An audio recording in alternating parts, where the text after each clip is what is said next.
So we have started recording. So let's just start. So hello everyone, welcome to the day 2 of Dart workshop. So in this workshop, we will dig deep into the Dart. Auntie, Muhammad Raza, can you just mute your mic? Okay. So in this workshop, we'll be deep dive into the Dart. We'll see all the topics which we are remaining to Dart, starting from loops, collections, functions, and all of that. So before we start, I hope like all of you have started your computer. So if you have started, just type the yes. If the computer is booting up, you can write booting.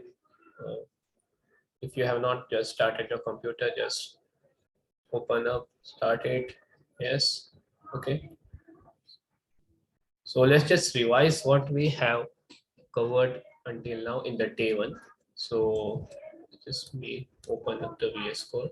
Okay. So this is all the code what we have written in the table. So starting that we have written our first program, which just print, let's say, hello, welcome to Dart Workshop. So that we have seen how to print in the console, like how to give output to the user. And then we have seen how to declare a variable.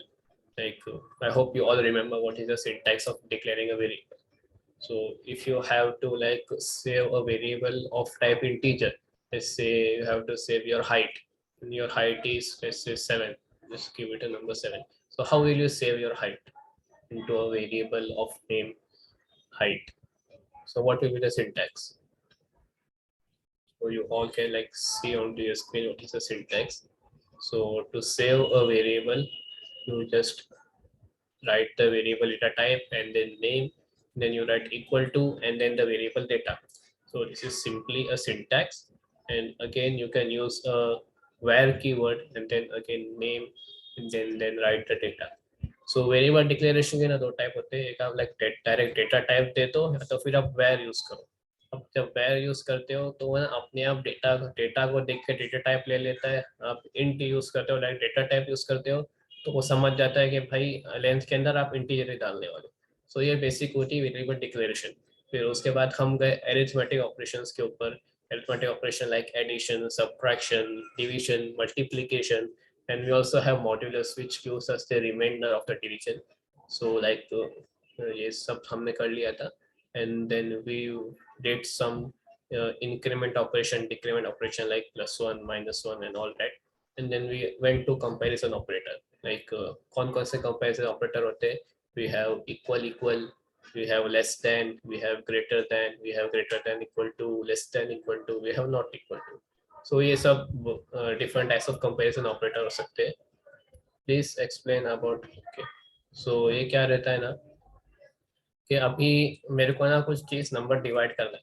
तो divide करने के लिए हम use करते हैं जैसे 4/1. तो 4/1 क्या देता है हमारे को? 4/1 हमारे को एक नंबर देगा जो कि डबल फॉर्मेट में होगा. डबल मतलब डबल मतलब डेसिमल. 4/1 4 ही होता है, लेकिन जो हमारे को ये जो डिवाइड ऑपरेटर है ना, ये हमारे को ना 4.0 ला के देता है. 4.0 ला के देता है. 4.0 मेरे को सिर्फ 4 चाहिए, मेरे को 4.0 नहीं चाहिए. तो मैं क्या करता हूँ, मैं यहाँ पे ना एक ये ऑपरेटर लगा देता हूँ. सो ये क्या करेगा, ये मैं 4.0 की जगह मेरे को 4 ला के देगा. सो ये क्या करता है, ये सिर्फ ना जो डिवाइड के बाद जो इंटीजर पार्ट बचता है, इससे 4.0 है तो 4.0 का सिर्फ वो 4 देगा. मतलब जो भी डॉट डेसिमल के पहले जो भी वैल्यू है वो हमें ला के देते हैं. सो आई होप यू अंडरस्टैंड. अगर ऐसे मैं लिखता हूँ, फॉर एग्जांपल मैं लिखा हूँ वेर a इक्वल टू 6/3, है ना. तो 6/3 का आंसर क्या होगा? फटाफट से चैट में लिख दो. 6/3 क्या होता है? 6/3 होता है 2.0. ठीक है, आपको समझ गया कि भाई जब भी मैं डिवाइड यूज करूंगा सिंगल डिवीजन, तो मेरे को ना वो डेसिमल में आंसर ला के देता है. सो 6/3 मेरे को देगा 2.0. एंड देन अगर मैं ये ऑपरेटर लगा दिया, मैं डिवाइड के पहले ये लगा दिया, तो मेरे को ये क्या ला के देगा? मेरे को ला के देगा 2. इसने 2 क्यों लाया? इसने सिर्फ क्योंकि ये जो है ना, ये इंटीजर डिवीजन होता है, वो ट्रंकेटिंग डिवीजन ऑपरेटर बोलते हैं इसको. तो डिवाइड करने के बाद ना सिर्फ जो इंटीजर बचता है, जो इंटीजर रहता है डेसिमल के पहले, वो ला के देता है. सो इसको मैं इसको होवर करता हूँ, इसके ऊपर माउस ला के देता हूँ, तो देखो क्या बोला ये ट्रंकेटिंग डिवीजन ऑपरेटर। सो इसके बारे में पूरी डिटेल से ना आपको पूरी डिटेल मिल जाता है। हाँ, सब रिकॉर्डिंग सब मिल जाएगी। तो it is called as truncating division. Truncating division, तो ये हमारे पास सिर्फ इंटीजर पार्ट ला के देता है। तो आपके समझ क्या रहेगा। तो हमने ये सब देख लिया था। Then we move on to comparison. Like कौन से टाइप के कंपैरिजन करते हैं हम, करते हैं less than, greater than, less than, equal to, greater than, equal to. So ये सब कंपैरिजन होते हैं। जब भी हम कंपैरिजन करते हैं ना, तो हमारे को एक डेटा ला के देता है। वो डेटा किस टाइप का होता है, तो मैं लिखता हूँ is greater equal to 4 greater than 2। तो इसका आंसर क्या है, 4 greater than 2। What should be the answer? Come on, बहुत इजी है। कूल। कूल इसका डेटा टाइप है। इसका आंसर क्या होता है, 4 ग्रेटर देन 2। इसका आंसर होता है ट्रू। सो ये ट्रू होता है बूलियन डेटा टाइप। हमने ऊपर देखा था बूलियन डेटा टाइप में दो चीज स्टोर कर सकते हैं, एक होता है ट्रू, एक होता है फॉल्स। बिल्कुल और बड़ा भी कर सकता है इसको। तो एक होता है ट्रू, एक होता है फॉल्स। सो जब भी हम कोई भी चीज कंपेयर करते हैं ना, वो हमारे को हर बार एक बूलियन डेटा ला के देता है। फिर हम उस बूलियन डेटा को ना एक चीज में यूज कर सकते हैं, जिसे कहते हैं हम कंडीशनल स्टेटमेंट। कंडीशनल स्टेटमेंट क्या होता है कि भाई कुछ भी कंडीशन रही, उसके हिसाब से वो एक्ट करता है। जैसे कि अगर एज 18 से ऊपर है, तो मेरे को भाई प्रिंट करना है कि तुम वोट कर सकते हो। अगर एज 18 से कम है, तो हम बोलते हैं कि भाई यू आर नॉट एलिजिबल। तो ये सिंपल, ये क्या होता है, एक कंडीशनल स्टेटमेंट होता है। और कंडीशनल स्टेटमेंट में हम यूज करते हैं इफ एल्स। इफ के अंदर हम लिखते हैं कंडीशन। अगर कंडीशन ट्रू हुई तो ये सब ये प्रिंट करेगा। अगर कंडीशन फॉल्स हुई, तो जो एल्स के अंदर हम लिखते हैं वो रन होता है। सो सिमिलरली इफ एल्स एक टाइप का कंडीशन होता है। और कौन से कंडीशन स्टेटमेंट होते हैं जो हमने डे 1 में देखे थे। एक होता है इफ एल्स हो चुका है। और हमारे पास है 3 टाइप के और कंडीशनल बचे हैं हमारे पास। सो वो कौन कौन से होते हैं, आपको याद है क्या? एक इफ एल्स तो हो गया। अब क्या बचा हमारे पास? इफ एल्स हो गया। सो उसके बाद आता है इफ एल्स इफ। मतलब एक इफ होता है, उसके बाद हम वापस से एल्स इफ, मतलब हम यहाँ पर ना 2 कंडीशन करते हैं। ऐसे इसको बोलते हैं नेस्टेड कंडीशन। मतलब मैं इफ भी लिखा हूँ, नेस्टेड क्या हो सकता है, मैं लिखा हूँ इफ के अंदर वापस से मैं कुछ लिखा हूँ ऐसा, तो उसको बोलते हैं nested. And then we also have switch case. तो स्विच केस ये एक और टाइप का कंडीशनल स्टेटमेंट होता है। ये एक वेरिएबल पकड़ता है एंड उसके केसेस के हिसाब से ना कुछ हम टास्क परफॉर्म करते हैं। जैसे कि आज मंडे है, तो मंडे को मैं बोलूँगा आज मंडे है। अगर ट्यूसडे है तो मैं बोलूँगा ट्यूसडे है। आज सैटरडे, मैं सैटरडे के लिए कोई केस डिफाइन नहीं किया, तो मेरे को क्या किया, उसने डिफॉल्ट में गया, डिफॉल्ट में उसने हॉलीडे को प्रिंट कर दिया। सो सिमिलरली एक और हमारा कंडीशनल होता है, वो है टर्नरी ऑपरेटर होता है। Ternary operator is like a very short form of if else, like one line if else. Like हमको इफ एल्स लिखने की जरूरत नहीं, हमको बस कुछ ऑपरेटर यूज करना है। जैसे कि मैं इधर लिखा हूँ condition number 1 greater than number 2 question mark. So ये क्या करता है, मेरी कंडीशन चेक करता है कि भाई नंबर 1 ग्रेटर देन नंबर 2 है या नहीं। चेक किया, अगर ट्रू निकला तो वो नंबर 1 लेगा, अगर फॉल्स निकला तो नंबर 2 लेगा। So ये होता है ternary operation. And then we also went to see the feature of Dart language, which is like statically type. तो statically type में क्या होता है कि भाई मैं लेंथ का डेटा टाइप दिया इंटीजर, तो लेंथ के अंदर मैं सिर्फ इंटीजर ही स्टोर कर सकता हूँ। तो लेट्स से मैं ऐसा लिखा लेंथ इक्वल टू, मैं लिखा लेंथ, देन मैं लिखा लेंथ इक्वल टू 9.0। तो क्या ये चलेगा? मैं ऊपर पता है कि भाई लेंथ का टाइप है इंटीजर, फिर मैं नीचे लिखा हूँ लेंथ इक्वल 9.0। तो क्या ये पॉसिबल है? नो। क्यों? क्योंकि हमारा जो डाट है ना वो स्टैटिकली टाइप है। मतलब आपने इसको बता दिया कि भाई ये इंटीजर लेगा तो ये इंटीजर ही लेगा, इंटीजर के अलावा कुछ और नहीं लेगा। अगर मैं इसके अंदर नल डाल दिया तो क्या ये चलेगा? आपको पता है नल क्या होता है, नल मतलब नो वैल्यू। हम प्रोग्रामिंग में नो वैल्यू को नल से बताते हैं। सो क्या ये चलेगा? नो।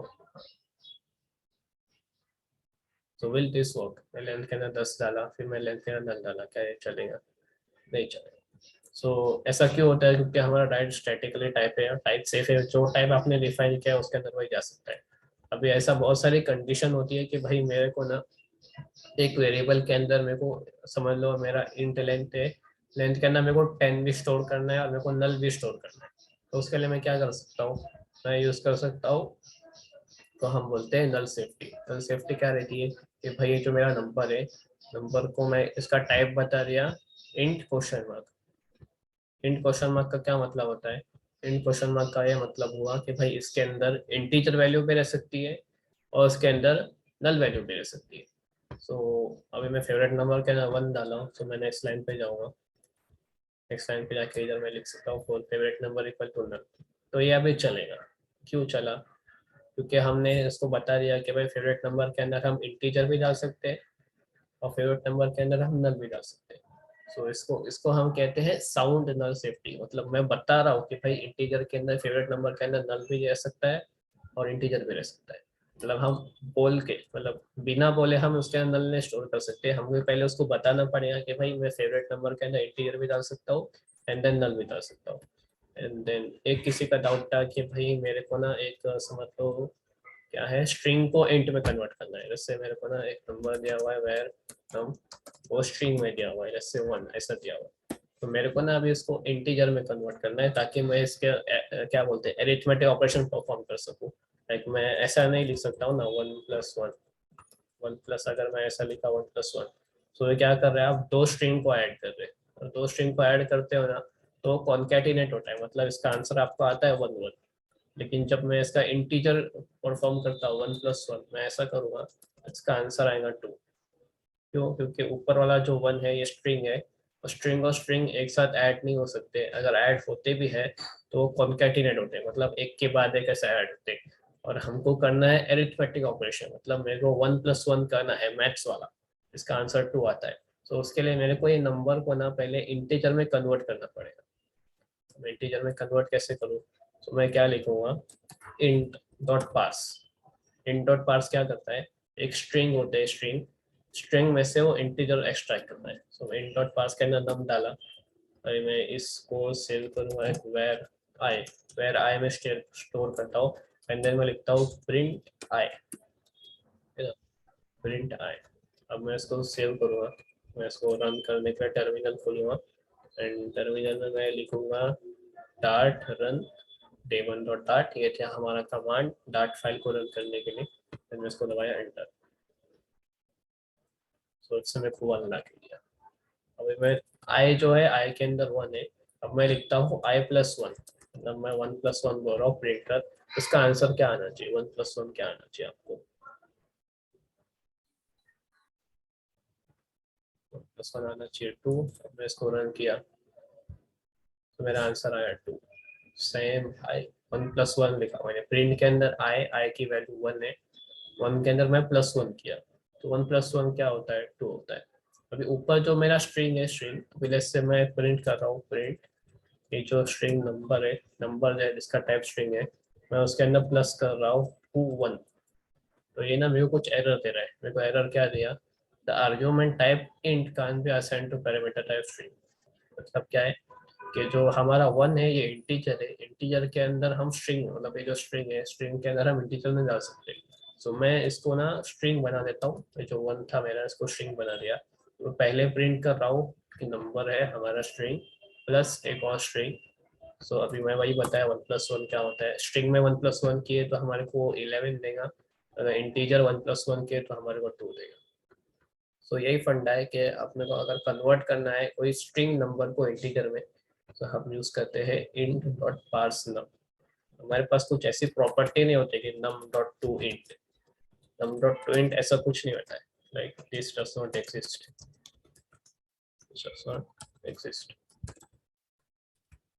आपको यूज करना पड़ेगा int डॉट पार्स।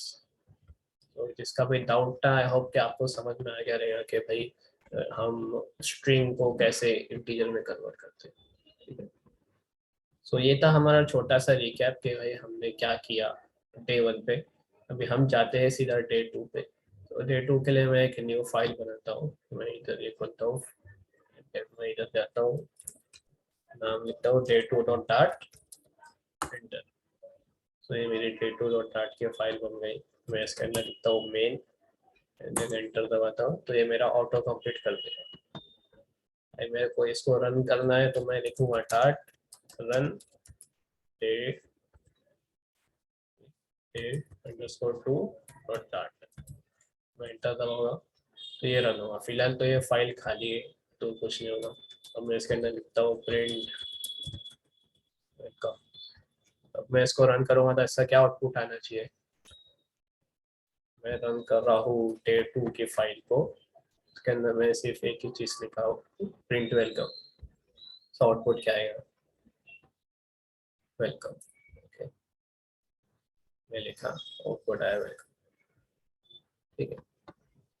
सो अभी day2 हमारा स्टार्ट करेंगे हम नेक्स्ट टॉपिक से, जो कि है हमारा लूप्स। अभी लूप्स क्या होता है, जैसे कि फॉर एग्जांपल मैं आपको कुछ काम दिया, मैं आपको बोला कि आप ना आपका नाम, जैसे हमने इधर लिखा वेलकम, वेलकम एक बार नहीं, वेलकम मेरे को 2 बार प्रिंट करना है। तो मैं क्या करूँगा, मैं लिखूंगा प्रिंट ऑफिस से वेलकम, प्रिंट लिखा वेलकम। अभी ये इसको रन करूँगा तो यहाँ पे टर्मिनल में 2 बार वेलकम आ जाएगा। अब मैं आपको बोल रहा हूँ 10 बार वेलकम प्रिंट करो, तो आप 10 बार लिखते बैठोगे प्रिंट वेलकम। जो स्मार्ट है वो क्या करेगा, वो इसको कॉपी करेगा एंड देन वो उसको पेस्ट करते जाएगा 10 बार। सो ये कितने बार हो, 1 2 3 4 5 6 7 8 9 10, तो 10 पकड़ लो। ठीक है। अब मैं इसको रन करूँगा तो ये मेरे को मल्टीपल टाइम्स मैंने इसको सेव नहीं किया। अब मैं इसको सेव करके रन कर रहा हूँ तो इसमें मेरे को ना जितने बार मैंने प्रिंट वेलकम लिखा हो उसमें मेरे को उतने बार प्रिंट वेलकम ला के दिया। तो मेरे को ना सिर्फ एक ही काम करना है, वेलकम, वेलकम को मेरे को मल्टीपल टाइम्स प्रिंट करना है ना, एक से ज्यादा बार प्रिंट करना है। मतलब एक सिंपल सा काम है, वेलकम को मल्टीपल टाइम प्रिंट करना है। तो मेरे को उसके लिए ना 10 लाइन का कोड लिखना पड़ रहा है। 10 बार प्रिंट करना है तो मैं लिख रहा हूँ 10 लाइन का कोड। मैं बोला मेरे को 100 बार प्रिंट करना है, तो मेरे को वापिस से इसको मैं लूंगा, कॉपी करूंगा, इसको पूरा लिया, कॉपी किया एंड देन मैं नीचे क्या, मैं इसको पेस्ट करते क्या जब तक कि 100 बार ना हो पाए। अब मैं इसको सेव करके रन करूंगा तो ये जो है वेलकम मेरा 100 बार प्रिंट कर देगा। लेकिन से सिर्फ सिंपल चीजें, वेलकम को 100 बार प्रिंट करना है उसके लिए मेरे को 100 लाइन का कोड लिखना पड़ेगा। समझ रहे हो भाई, बहुत ज्यादा मेहनत है। ये सिर्फ हम तो यहाँ पर सिर्फ प्रिंट कर रहे हैं। अब मैं आपको बोलता हूँ कि 1 से लेकर 100 तक जितने भी नंबर है ना, या तो 1 से लेकर 100 तक जितने भी नंबर ना, आप उसको प्रिंट करो। मैं बोल रहा हूँ 1 to 100 प्रिंट करो। सो यहाँ पे कॉपी पेस्ट चल जाता है कि भाई 100 बार कॉपी पेस्ट कर लिया। मैं बोल रहा हूँ प्रिंट 1 करो, फिर मैं बोल रहा हूँ प्रिंट 2 करो, फिर बोल रहा हूँ मैं प्रिंट 3 करो। तो आपको ना इस पर 100 बार मेहनत करनी पड़ेगी हर एक नंबर को लिखने के लिए। सो ये जो हमारा रिपीटेटिव टास्क होता है ना, ये हमारा बहुत सारा टाइम भी खाता है एंड देन हमारा लेंथ ऑफ कोड जो हमारा कोड जो है बहुत लंबा बनता है। अभी ये 100 बार मेरे को 1 to 100 प्रिंट करना है तो मेरा 100 लाइन का कोड हो जाएगा। सो बाद में मेरे को कुछ और करना है चेंजेस, तो मेरे को बहुत लाइन में ढूंढना पड़ेगा कि भाई ठीक है कौन सी लाइन थी, वो कहाँ पे क्या चेंज करना है ऐसा। सो ये रिपीटेटिव टास्क को ना इजी बनाने के लिए प्रोग्रामिंग्स में होता है लूप। तो लूप के अंदर पहले होता है, डिफरेंट टाइप्स ऑफ लूप होते हैं। से एक होता है वाइल लूप, एक होता है फॉर लूप, एक होता है डू वाइल लूप। तो लूप का बस एक ही काम होता है कि वो एक पर्टिकुलर कोड को ना हम रिपीटेटिवली ये कर सकते हैं, उसको रन कर सकते हैं बेस्ड ऑन सम कंडीशन, है ना। सो वाइल लूप की हम डेफिनेशन क्या होती है, while loop is a control flow statement that allows code to be executed repeatedly based on given condition। मैं आपको बोला 100 बार प्रिंट करो तो मेरी कंडीशन क्या हुई, मेरी कंडीशन हुई 100 टाइम्स, 100 टाइम्स। तो मेरी कंडीशन है ना, मैं आपको बोल रहा हूँ वेलकम को प्रिंट करो 100 बार, तो मेरी कंडीशन क्या हुई, कंडीशन हुई 100 टाइम्स। ये करना क्या है, ये करना है प्रिंट। मेरे को 100 टाइम्स ये चीज प्रिंट करना है तो मैं इसके लिए ना लूप यूज कर सकता हूँ। लूप का सिंटेक्स क्या होता है कि भाई वाइल लिखा, वाइल, वाइल के ब्रैकेट के अंदर आप कंडीशन लिखते हो। मेरे को 100 बार प्रिंट करना है तो मैं उसको कंडीशन लूंगा कि भाई तू 100 बार प्रिंट कर। देन आपको जो चीज करना है वो आपको इस कर्ली ब्रैकेट के अंदर लिखना पड़ता है ना। तो मैं आपको एक एग्जांपल लेता हूँ। कि जब हम जब स्कूल में थे ना तो हमारे को होमवर्क या पनिशमेंट मिलती थी कि भाई मैथ्स का कुछ फॉर्मूला है, उसको ना आप घर पे 100 बार लिख के लाओ। मेरे को तो ये बहुत बार मिला है, मैं बहुत बहुत लिखा हूँ, 1000 बार तो कम से कम लिख जाओ एक फॉर्मूला को। एक आपको वैसा कुछ कभी पनिशमेंट या होमवर्क मिला है क्या? मैं क्या 100 बार लिखो 100 बार लिखो? लिखो क्या था? नो। कौन से स्कूल में पढ़े भाई? मेरे को बहुत बार मिला है।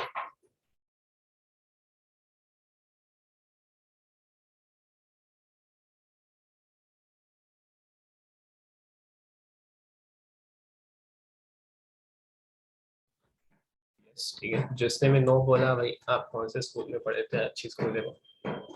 मैं कुछ मस्ती नहीं। ठीक है, फर्स्ट बेंचर, ओके।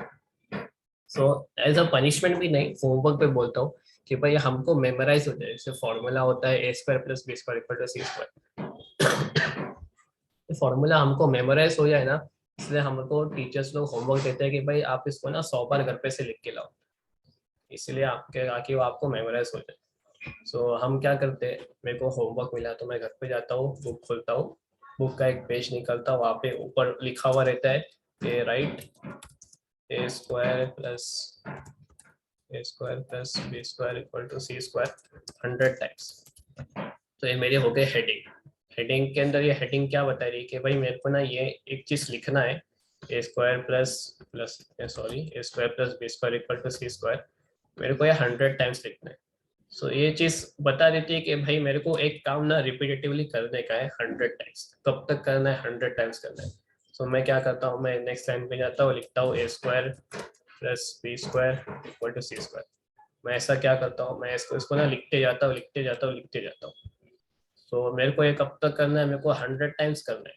तो मैं स्टार्टिंग में क्या करता था, मैं ना इसको नंबरिंग नहीं देता था, मैं दिमाग में याद रखता था कि भाई मैं 1 टाइम लिखा, 2 टाइम लिखा, 3 टाइम लिखा। तो बीच में कोई अगर क्या बोलते हैं कोई डिस्टर्बेंस आ रहा है, जैसे कि अभी कोई डोर पे आ गया तो मैं डिस्टर्ब हो गया, मैं मेरा फ्लो टूट गया, तो मेरे को याद नहीं रहा कि भाई मैं कितने टाइम लिखा था। मेरे को वापस से काउंटिंग करनी पड़ती है कि भाई मैं कितने बार लिखा हूँ। तो मैं क्या किया, मैं अगले टाइम से ना नंबरिंग देना स्टार्ट किया। मैं ऐसा लिखा 1 2, ऐसा मैं लिखा 3। तो मैं क्या किया, मैं नंबरिंग देना स्टार्ट किया कि भाई जितने बार लिखा हूँ मैं उसको उतना नंबर दे रहा हूँ, ऐसा करके 4। तो एट अ टाइम मैं बहुत सारा लिखा। मेरा एंड गोल है मेरा 100 टाइम्स लिखना।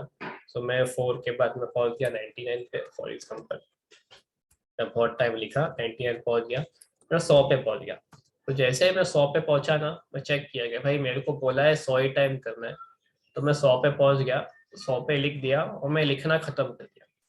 क्यों? क्योंकि मेरे को बोला था कि भाई 100 ही टाइम लिखना है, सो मैं 101 बार लिखूँ ही क्यों, 101 पे जाए क्यों। मैं 100 बार लिख दिया, खत्म, बुक बंद कर दिया, मैं चले गया खेल। तो प्रोग्रामिंग में सिमिलर ही होता है, हमको कुछ टास्क रिपीटेटिवली करने का है। सो हमारे पास एक होता है वाइल लूप। ये हमारा होता है वाइल लूप। वाइल लूप का सिंटैक्स होता है वाइल कंडीशन एंड देन जो करना है हम लिखते हैं। सो उसके पहले ना हमारे को 3 चीजों का ध्यान रखना पड़ता है कि भाई हमको ना ये लूप कब तक चलाना है, मतलब हमको ये टास्क टास्क है कब तक करना है। सो यहाँ पर था 100 टाइम्स, तो जैसे मैं लिख दिया जो हमारा एंड गोल है, एंड गोल गोल, और जैसे टारगेट, और जैसे स्टॉप कंडीशन, मतलब कभी रुकना है, तो मैं लिख दिया 100। मैं इसके आगे वैर लिख देता हूँ, var stop equal to 100। And then मेरे को जितने बार लिखना है ना, मैं उसके लिए एक काउंटर यूज कर रहा हूँ। मतलब मैं एक नंबर में एक वेरिएबल में एक नंबर स्टोर करूंगा और उसको हर बार 1 से बढ़ाते जाऊंगा। तो ये it act as like a counter. मतलब ये मेरे को याद नहीं रहा कि भाई मैं कितने बार लिख चुका हूँ। सो मैं एक काउंटर बना देता हूँ, वेर वेर इक्वल टू 1। मैं स्टार्ट करूंगा 1 से, क्योंकि मेरे को एक ही वर्ड से स्टार्ट होता है ना। मैं इसको 0 से भी कर सकता हूँ, लेकिन मैं सिंप्लिसिटी के लिए मैं इसको 1 से स्टार्ट कर रहा हूँ। तो मैं लिखूंगा वाइल वाइल। तो इसमें कंडीशन क्या आएगी, वाइल का मतलब होता है हिंदी में बोले तो वाइल इज लाइक जब तक।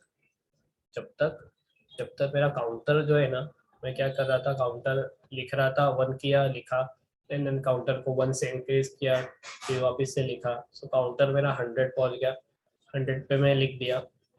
सो while my counter is less than equal to 100, जब तक मेरा जो काउंटर है ना 100 100 के अंदर, इट मीन्स 1 to 100, 100 के अंदर और 100 के इक्वल है ना, तब मेरे को एक काम करना है। मेरे को काम क्या करना है, मेरे को बस प्रिंट करना है a² + b² = 6²। मेरे को बस ये सिंपल काम करना है। सो मैं लिखा हूँ काउंटर इक्वल टू 1, फिर मैं लिखा हूँ जब तक काउंटर के value less than equal to 100। मैं इधर 100 नहीं लिखता हूँ, मैं सीधा लिखता हूँ इधर स्टॉप। मतलब जो मेरा वेरिएबल के अंदर मैं 100 को स्टोर किया हूँ, मैं सीधा वेरिएबल का नाम लिख रहा हूँ।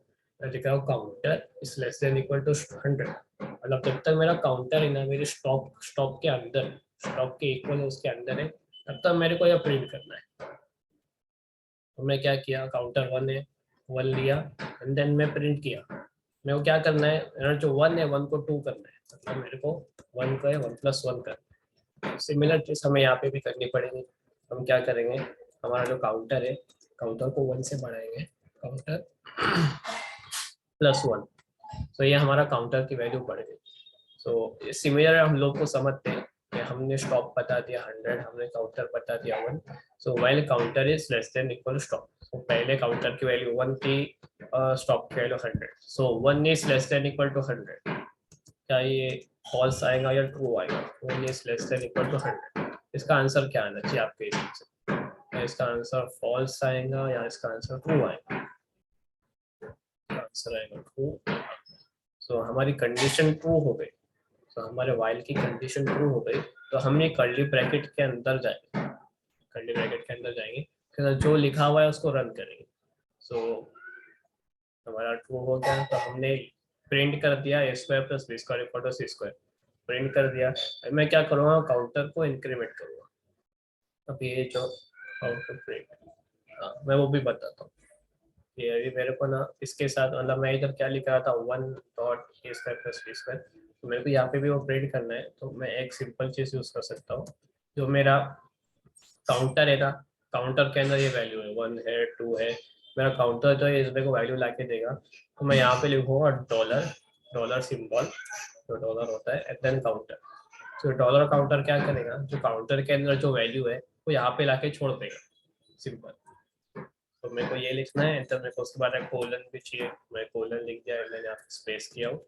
तो मैं ऐसा करूँगा, तो ये क्या करेगा, जब तक मेरी काउंटर की value less than equal to 100 है, लेस देन इक्वल टू 100 है, तो ये चीज़ को रन करेगा एंड देन काउंटर को +1 करेगा। अब मैं इसको रन करके बताता हूँ कि भाई आउटपुट क्या आता है।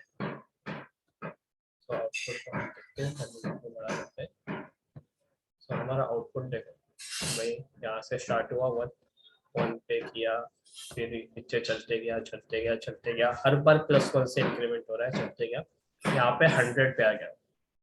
100 पे आया, 100 पे रन किया उसने, तो उसने आउटपुट कर दिया। अभी 100 के बाद ना उसने काउंटर को 101 किया। यहाँ पे काउंटर को जब 100 पे था तो 100 + 1 किया उसने, सो वो हो गया 101। 101 करने के बाद वापस से ऊपर गया, काउंटर को चेक किया, is 101 less than equal to stop, है ना? क्या बोल रहा हूँ मैं, 101 लेस देन इक्वल टू 100। तो क्या कंडीशन ट्रू है या फॉल्स है?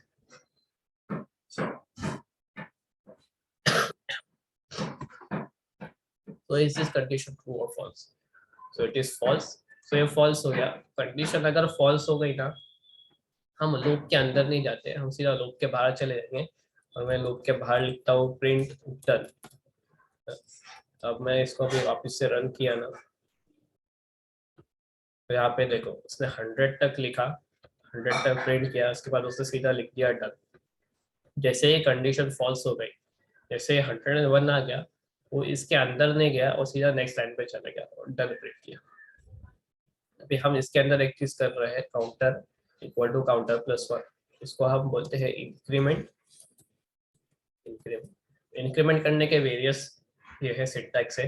हम इसको ऐसा भी लिख सकते हैं, काउंटर ++, ये क्या करेगा, ये सेम ऐसा ही होगा, काउंटर इक्वल टू काउंटर +1,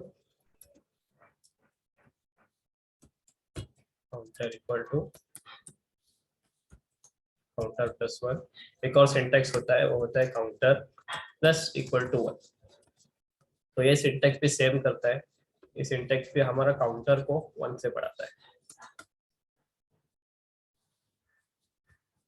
तो हमको बस इंक्रीमेंट करना है। ये इंक्रीमेंट करने की हमारे पास तीन सिंटैक्स है। हम इसको ऐसा भी लिख सकते हैं, हम इसको ऐसा भी लिख सकते हैं, हम इसको ऐसा भी लिख सकते हैं।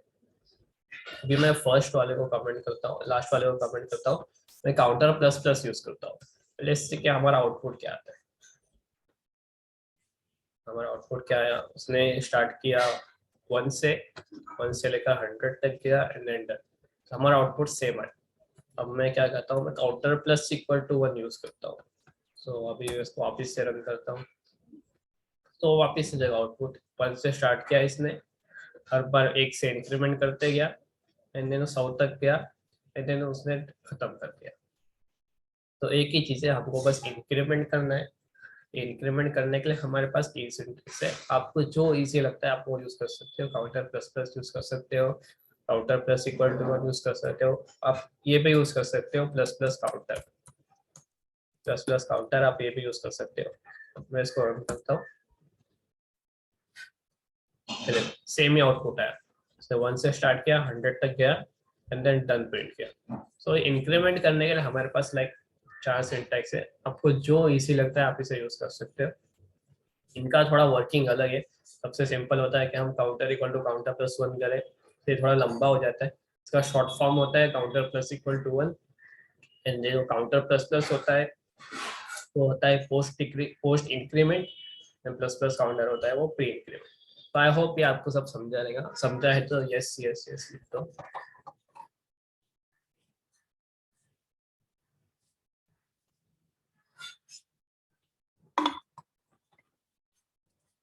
किसी को कुछ डाउट है इस पे कि भाई क्या हो रहा है यहाँ पर, मुझे समझा ही नहीं।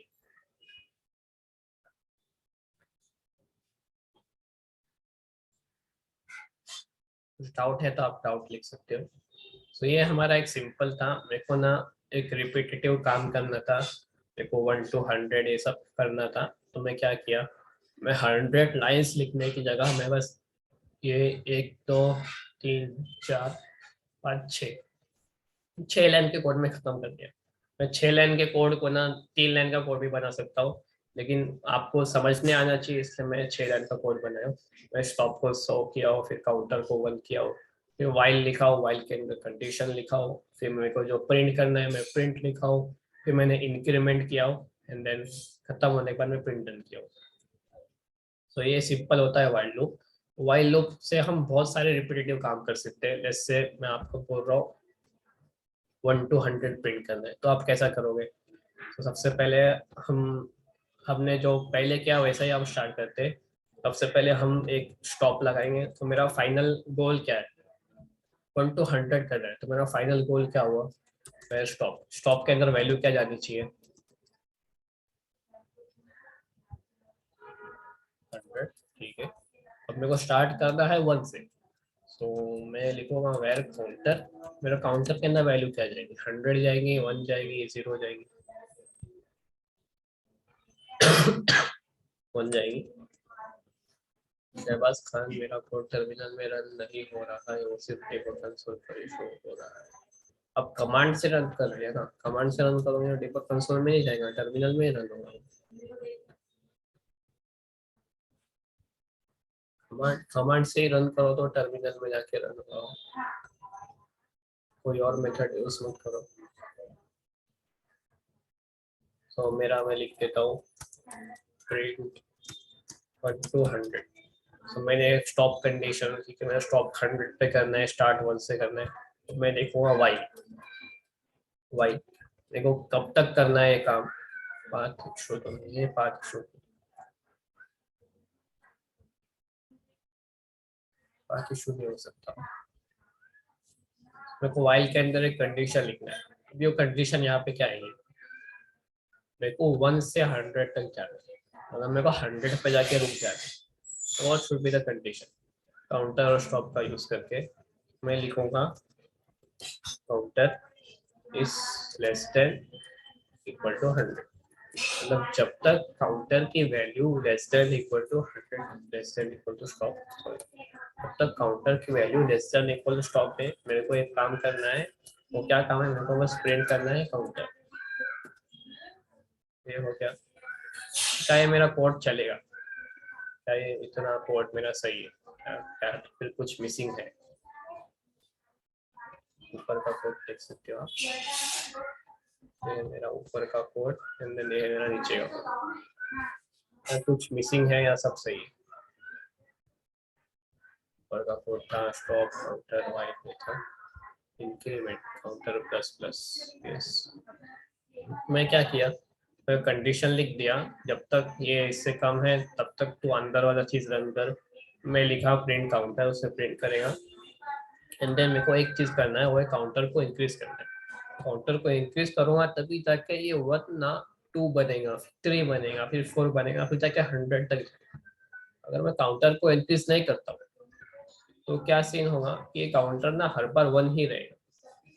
अब अगर मैं कोड रन करूंगा ना तो मेरे को 1 1 1 1 1 चलते जाए। अब ऐसे चीज रन मत करो क्योंकि ये ना इनफाइनाइट लूप हो जाता है। इनफाइनाइट लूप ना आपका पूरा एक सीपीयू को पूरा कंज्यूम कर लेता है, तो आपका पूरा लैपटॉप हैंग हो जाएगा। ऐसा ऐसा हो चुका है, 2 दिन पहले ही मेरा पूरा लैपटॉप हैंग, लैपटॉप नहीं कॉलेज का कंप्यूटर था, उस पर हम इनफाइनाइट लूप पे चले गए तो पूरा हैंग हो गया ऐसा। तो एक इम्पोर्टेंट स्टेप होता है वो है काउंटर प्लस प्लस। तो हमने इंक्रीमेंट कर लिया, अब मैं इसको रन करता हूँ। सही, कॉलेज का कंप्यूटर पहले से स्लो है, उसके ऊपर इनफाइनाइट लूप लगा दिए तो भाई काम नहीं करता हो इसलिए। तो ये हमारा यहाँ से स्टार्ट हो रहा है, 1 से स्टार्ट हो रहा है, ये हमारा 1 से 100 तक जा रहा है, 1 से 100। ठीक है, अभी मेरे को क्या करना है, मेरे को ना उल्टा करना है, मेरे को 100 से स्टार्ट करना है और 1 तक जाना है। तो हम ये कैसा करेंगे,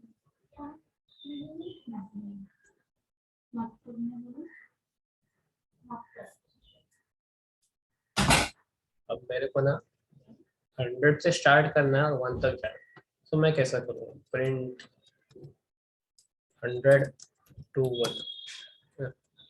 तो सबसे पहले हम लेंगे हमारी स्टॉप कंडीशन, हमारी स्टॉप कंडीशन इस बार 100 नहीं रहेगी, स्टॉप कंडीशन हमारी बनेगी 1। स्टार्ट हम करेंगे 1 से, मैं ऊपर वाला कमेंट मार देता हूँ। सो स्टॉप इक्वल टू 1 दिया, मेरा काउंटर जो है तो मेरा स्टार्ट होगा, काउंटर जो है मेरा स्टार्ट होगा वो स्टार्ट होगा इस बार 100 से। तो मेरे को ना क्या करना है, जब तक मेरा काउंटर जो है 1 और उससे बड़ा है, काउंटर स्टॉप से इक्वल है या तो उससे बड़ा, तब तक मेरे को प्रिंट करना है। तो उसको हम कैसा लिखेंगे, व्हाइल के अंदर कंडीशन हम कैसा लिखेंगे कि भाई जब तक मेरा काउंटर काउंटर जो है स्टॉप से बड़ा है, stop is less than equal to counter, ठीक है ये भी सही है, counter greater than equal to stop, ये भी सही है। तो हम क्या करेंगे, हम counter greater than equal to stop हमने यूज करेंगे ताकि ये हमको समझ में आ जाए कि भाई जब तक मेरा ना काउंटर स्टॉप से बड़ा है तब तक मेरे को क्या करना है, प्रिंट करना है। क्या प्रिंट करेंगे हम, स्टॉप, स्टॉप को प्रिंट करेंगे, सही है, yes, counter not equal to stop, सभी कर सकते हैं, counter not equal to stop पे यूज कर सकते हैं, मल्टीपल पॉसिबिलिटी है, दो दो चीज यूज कर सकते हैं।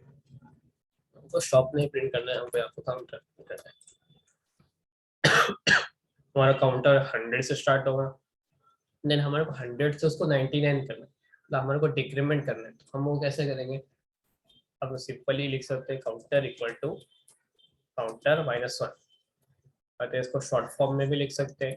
शॉर्ट फॉर्म कैसे लिखेंगे, काउंटर माइनस इक्वल टू 1, तो फिर हम ऐसा भी लिख सकते हैं counter minus minus, counter minus minus. आप ये 3 लाइन में से कोई भी एक लाइन लिख दो, मैं लिखता हूँ काउंटर माइनस माइनस, सेव करता हूँ एंड देन मैं इसको रन करता हूँ। तो अभी हमारा आउटपुट क्या आएगा, हमारा आउटपुट हुआ 100 से स्टार्ट एंड ये एंड हुआ 1। कंडीशन जो है, कंडीशन बहुत इंपॉर्टेंट होती है व्हाइल लूप में, ये आपको कब तक रिपीट करना है ना। एक ये चीज हो गई, दूसरी चीज हुई कि हमारा जो इंक्रीमेंट और डिक्रीमेंट, एक बहुत बार होता है कि भाई हम ना कंडीशन बराबर लिख देते हैं जो काम करना है वो भी लिख देते हैं, लेकिन हम इंक्रीमेंट और डिक्रीमेंट नहीं करते। इसकी वजह से वो इनफाइनाइटली चलते ही जाता है, चलते ही जाता है, चलते ही जाता है। सो ये चीज बचने के लिए ना हम हमारे पास एक और है, वो होता है फॉर लूप। कमेंट करने कौन सी चीज होती है, आप कंट्रोल और स्लैश दबाओ, कंट्रोल प्लस स्लैश ये दबाओ। ये दबाने से वो कमेंट भी होता है, कमेंट भी होता है।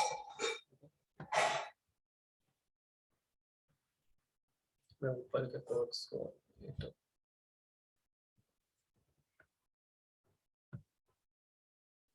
ठीक है।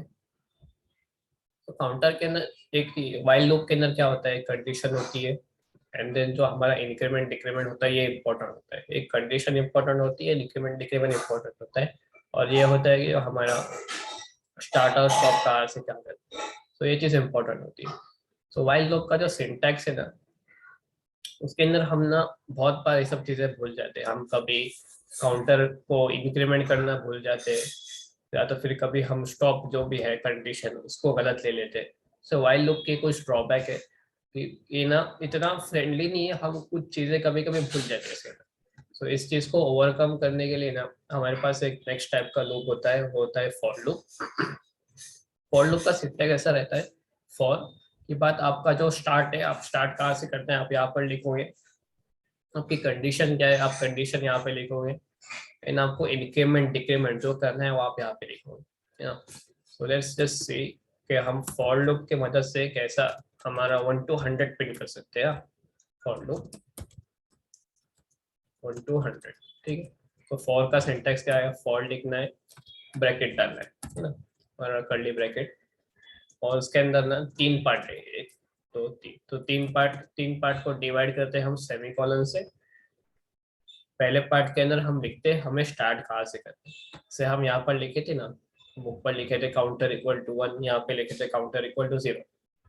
हमें यहाँ पे स्टार्ट कहाँ से करना है, तो मैं लिख रहा हूँ वेर काउंटर, जो करना है 1 to 100, तो वेर काउंटर इक्वल टू 1 किया मैंने। वाइल लूप पे हम कंडीशन भी लिखते थे, यहाँ पे भी हम यहाँ पे कंडीशन लिखते हैं। कंडीशन क्या लेंगे, हमारे आपको 1 to 100 प्रिंट करना है, हमारी कंडीशन लेंगे counter is less than equal to stop. मैं यहाँ पे एक स्टॉप भी बना देता हूँ, इससे वेयर स्टॉप, जो हमारा वेयर स्टॉप बाहर बनेगा स्टॉप 100 होगा। तो हमारी कंडीशन रहेगी counter is less than equal to stop, ये हमारी हो गई कंडीशन। एंड देन जो हमारा थर्ड पार्ट होता है वो होता है हमारा अपडेट, मतलब आपको आपका जो लूप खत्म होने के बाद जो आप जो काम करना है वो खत्म होने के बाद आपको कुछ अपडेट करना होता है, जैसे इंक्रीमेंट होता है, डिक्रीमेंट होता है, तो वो हम यहाँ पर लिख सकते हैं। हमको इंक्रीमेंट करना है काउंटर को, मैं लिखूंगा काउंटर प्लस प्लस। तो ये होता है हमारा फॉर का सिंटैक्स। सो ये जो हम वाइल लूप के अंदर क्या कर रहे थे, बाहर स्टॉप लिख रहे थे, काउंटर लिख रहे थे, कंडीशन लिख रहे थे, एंड काउंटर प्लस प्लस कर रहे थे। सो ये इंपॉर्टेंट चीज होती है। फॉर लूप ने क्या किया, फॉर लूप ने इंपॉर्टेंट चीज को उसके सिंटैक्स के अंदर डाल दिया, ताकि लोग भूले ही ना, कि भाई हम बहुत बार भूल जाते हैं counter plus plus minus minus करने को, इनफाइनाइटली चलते ही जाता है ना। तो ये चीज हम भूले ना डेवलपर, इसलिए ये सिंटैक्स बनाया है। तो ये सिंटैक्स क्या करेगा, काउंटर को 1 से स्टार्ट करेगा, है ना, फिर चेक करेगा कि counter less than equal to stop है या नहीं, है ना, मतलब counter is 1 is less than equal to stop है या नहीं। ट्रू है, अंदर जाएगा, अंदर जाके मैं प्रिंट करूंगा काउंटर, काउंटर प्रिंट किया, फिर ये खत्म हो गया। काउंटर प्रिंट करने के बाद वो यहाँ पे आएगा, प्रिंट करते ही वो यहाँ पे आ जाएगा सीधा काउंटर प्लस प्लस पे। मतलब फॉर लूप का मैकेनिज्म ही ऐसा है कि भाई वो पहले स्टार्ट करता है यहाँ पर, कंडीशन चेक करता है, फिर अंदर का रन करता है, फिर वो यहाँ पे चले जाता है सीधा अपडेट पे। फिर अपडेट करने के बाद वो वापस से कंडीशन चेक करता है, कंडीशन ट्रू हुई तो वापस अंदर चला जाता है। मैं इसको सेव करके रन करूँ तो मेरा आउटपुट आएगा, क्या आएगा मेरा आउटपुट आएगा 1 से लेकर 100 तक। 1 से स्टार्ट किया 100 तक, तो मैं इसको 1 to 10 कर लेता हूँ, 1 to 10 इससे मैं इसको वापस से रन करता हूँ, उसने मेरा 1 to 10 रन कर दिया।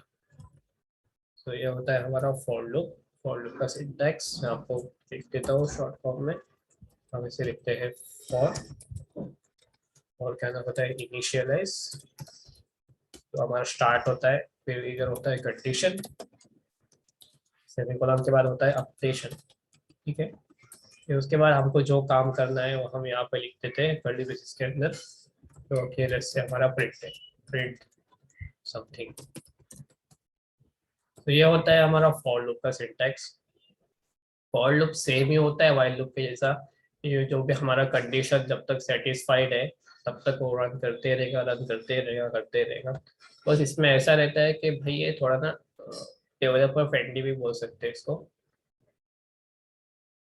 Slash yes control slash for का, तो डेवलपर फ्रेंडली हो जाता है कि डेवलपर भूले ना, क्योंकि कोई कुछ स्टेप जो है हम कोड करते वक्त बहुत हमारा दिमाग अंडर प्रेशर रहता है, हम कुछ कुछ इंपॉर्टेंट स्टेप भूल जाते हैं, तो हम वो चीज़ भूले ना, इसलिए ये एक सिंटैक्स लाया है जो कि बहुत ईजी होता है। अभी हम क्या करते हैं, एक ऐसा कोड लिखते हैं जिसके अंदर ना हमें 1 से लेकर 10 तक नंबर से जो भी उनको ऐड करना है, मतलब हमारा प्रोग्राम रहेगा सम ऑफ 1 to 10। तो हमारा यहाँ पे स्टार्ट कंडीशन क्या होगा, तो वो 1 से 10 तक जितने भी नंबर है उन सबको सम करना है। सो ये it's like a repetitive task. Repetitive task कैसा है, भाई हम पहले सम सम में क्या डालेंगे, सम में क्या करेंगे, 1 करेंगे, फिर उसको 2 से ऐड करेंगे, फिर इसको 3 से ऐड करेंगे, फिर इसको 4 से ऐड करेंगे, फिर इसको 5 से ऐड करेंगे, 6, ऐसा करते करते हम 10 तक ऐड करते जाएंगे। तो ये हमारा जो टास्क है ना ये रिपीटेटिव हो गया है, तो रिपीटेटिव टास्क को हम लूप से इजीली कर सकते हैं। अभी पे 10 बोला तो 10 कोई भी इजी लिखते हैं, अब मैं इसको 100 बोलता हूँ तो आपको 100 नंबर से आते हुए लिखने पड़ेंगे, तो इसलिए हम इसको लूप के इस मदद से भी कर सकते हैं। सो कैसे करेंगे, तो हमारा सबसे पहले हम लूप का सिंटैक्स लिखेंगे। तो लूप का सिंटैक्स क्या है, फॉर वेर हमारा काउंटर, काउंटर इक्वल टू 1 से स्टार्ट करना है। कंडीशन क्या लेंगे, हमारी कंडीशन हमारा काउंटर जो है वो क्या होना चाहिए, लेस देन इक्वल टू 10, 1 से 10 लेना है, एंड देन हमारे को अपडेट करना है काउंटर प्लस प्लस। तो ये हो गया, ये हमारा 1 to 10 घूमते रहेगा, 10 पर लूप घूमेगा। तो जब 10 पर लूप घूम रहा है तो हमको करना क्या है, तो हमारा काउंटर है, काउंटर काउंटर को प्लस करते जाना है। काउंटर को हम प्लस किस में करें, हम बाहर एक वेरिएबल बनाएंगे, वेरिएबल सम इक्वल टू 0। सम हमने स्टार्ट किया 0 से, हम क्या लिख रहे हैं, sum equal to sum plus counter. So ये जब काउंटर 1 है तो 0 + 1 होगा, सम के अंदर वैल्यू 1 चली जाएगी, फिर यहाँ पर काउंटर को 2 करेगा, फिर काउंटर की वैल्यू 2 हो जाएगी और सम की वैल्यू 1 रहेगी। सो ये क्या हो जाएगा, ये 1 + 2 हो जाएगा, है ना। तो अभी मैं यहाँ पे प्रिंट कर रहा हूँ सम। तो अभी इसका आंसर क्या आएगा, इसका आंसर आया 55। पहले पहले का जो हमारा प्रिंट है मैं इसको कमेंट कर देता हूँ, एंड देन मैं इसको रन देता हूँ। तो हम 1 to 10 नंबर्स का हमारा सम आया 55। सो हम हमारा हो गया अभी वाइल लूप, अभी हो गया फॉर लूप। फॉर एक और टाइप का लूप होता है जो कि होता है डू वाइल लूप।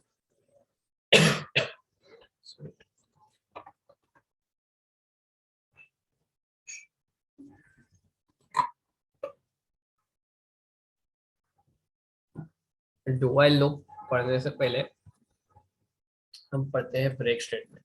पहले से आपको ना मैं कंडीशन दिया,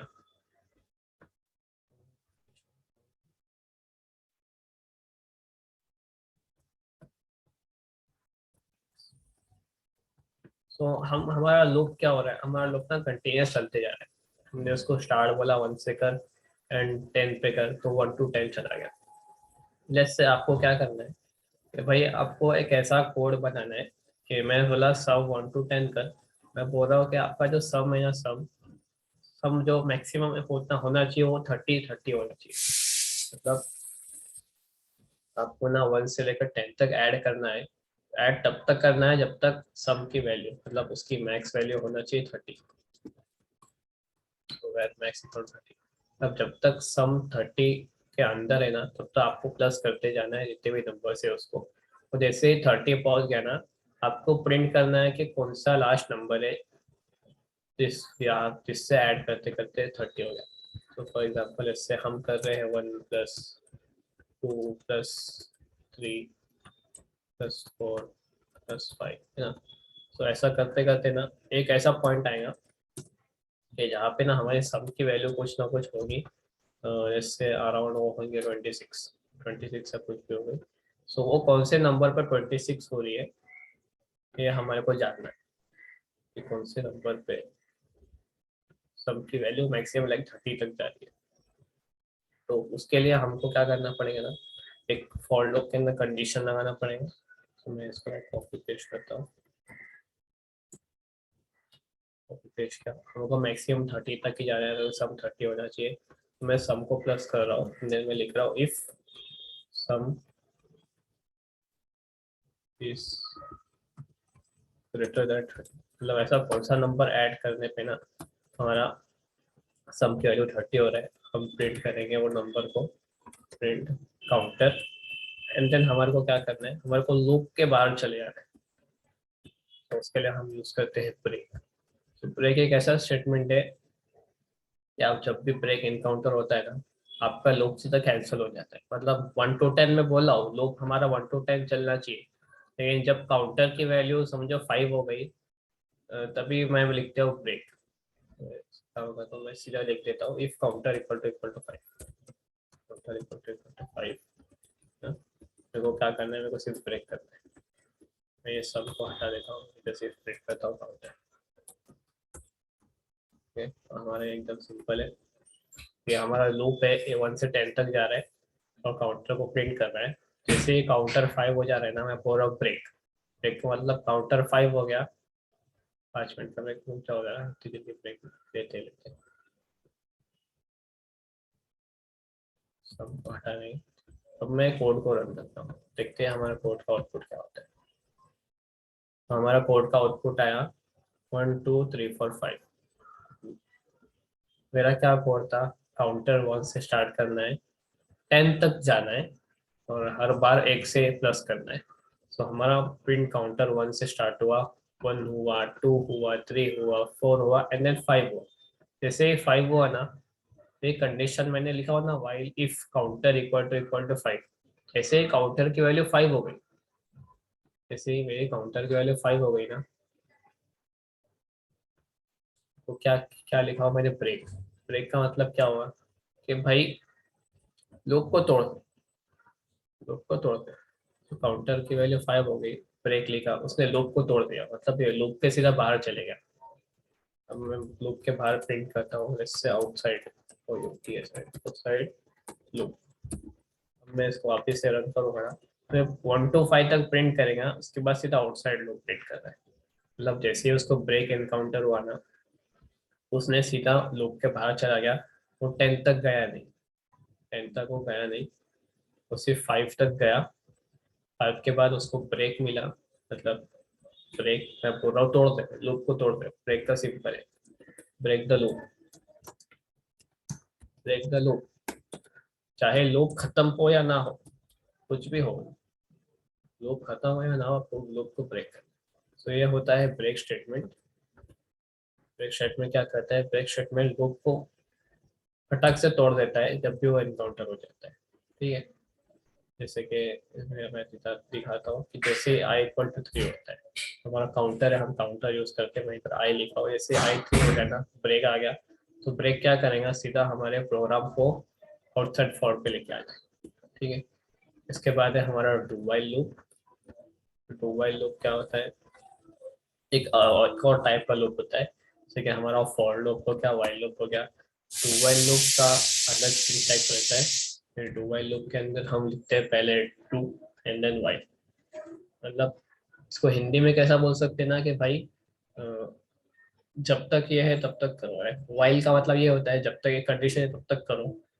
लेकिन डू वाइल का मतलब क्या होता है, ये करो जब तक ये है ना, मतलब डू दिस जब तक ये है। तो do while loop while loop से सिमिलर ही होता है। जैसे डू वाइल के अंदर वाइल तो हम लिखते हैं, सो वाइल लूप से सिमिलर ही होता है। तो इसका एक प्रॉपर्टी रहता है ना कि भाई मिनिमम एक टाइम रन होगा ही। क्या अगर मैं लिखता हूँ वाइल वाइल, मैं समझो यार, मैं वेयर स्टॉप इक्वल टू, मैं लिखा हूँ 1 एंड देन वेयर काउंटर की जगह मैं आई लिख रहा हूँ, वेयर काउंटर इक्वल टू 0। ठीक, मैं लिखा हूँ while I is less then stop, I is less then stop, मैं अंदर लिखा हूँ प्रिंट आई। ये हमारा सिंपल वाइल लूप हो गया। अब मैं इसको रन करूंगा, इसका आउटपुट आएगा मेरा, जो मैं इंक्रीमेंट ही नहीं किया, सॉरी, वाइल लूप की जगह फॉर लूप यूज करते हैं। आई को इंक्रीमेंट कर दिया प्लस, देन मैं रन किया तो मेरा सिर्फ 0 प्रिंट किया। क्यों? क्योंकि मेरा आई 0 था, 0 से प्रिंट किया, 0 से 1 हो गया, वो आई प्लस प्लस हो गया, 0 से 1 हो गया। इस 1 लेस देन 1, हमारे स्टॉप की वैल्यू तो 1 ही है, तो क्या 1 लेस देन 1 है? इसका आंसर क्या आएगा, ट्रू आएगा या फॉल्स आएगा? बताओ इसका आंसर क्या आ सकता है, ट्रू आएगा या फॉल्स आएगा?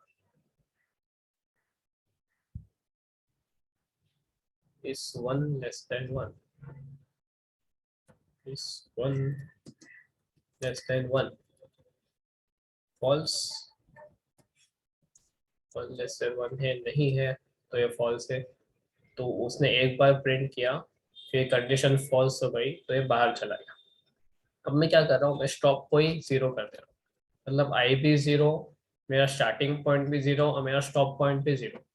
मतलब मैं स्टार्ट में ही लिख रहा हूँ इस 0 लेस देन 0। तो क्या यहाँ पर प्रिंट होगा कुछ? मतलब पहले ही मैं लिखा हूँ मेरा स्टार्ट पॉइंट भी 0 है, एंड पॉइंट भी 0 है। मैं पहला कंडीशन चेक किया इस 0 लेस देन 0, तो ये फॉल्स हुआ। तो क्या ये अंतर जाएगा, क्या ये प्रिंट होगा? कि पहले हमारा कंडीशन था उसमें 0 प्रिंट हो रहा था, तो क्या अभी ये प्रिंट होगा? रन करके देखता हूँ, तो रन करके देखो कुछ प्रिंट ही नहीं हुआ है ना। सो ये होता है हमारा while loop. So while loop एक और होता है do while loop. Do while loop का क्या रहता है कि भाई हम डू लिखते हैं, जो भी हमारा प्रिंट करना है, जैसे प्रिंट में लिख रहा हूँ आई, आई, मैं बाहर सेव लिख रहा हूँ, stop I equal to 0, save लिखा मैंने, इसको कमेंट कर देता हूँ। आई, आई को प्रिंट कर, आई को इंक्रीमेंट कर, कब तक करना है ये, तब तक मेरा आई है वो लेस देन स्टॉप है ना, बस सेमीकोलन। तो ये हमारा डू वाइल का सिंटैक्स। डू वाइल को ऐसा लिखते हैं, ओके, ये कर मतलब print I, I plus plus, जब तक आई इज लेस देन स्टॉप। हमारा वाइल लूप में मैं सेम ही लिखा था, मेरा आई भी 0 था, स्टॉप भी 0 था, दोनों 0 को ही पॉइंट कर रहे, तो मेरा लूप चला ही नहीं। अभी अगर मैं ऐसा करूँ, मैं बोल रहा हूँ भाई आई भी 0 है, स्टॉप भी 0 है, फिर मेरा इनकाउंटर हुआ डू, मतलब मैं बोला कर, कर मतलब वो करेगा, उसको बोल रहा हूँ डू मतलब कर, वो करेगा, पहले प्रिंट करेगा, एक बार पहले प्रिंट करेगा, इंक्रीमेंट करेगा, एंड देन वो वाइल पे जाएगा।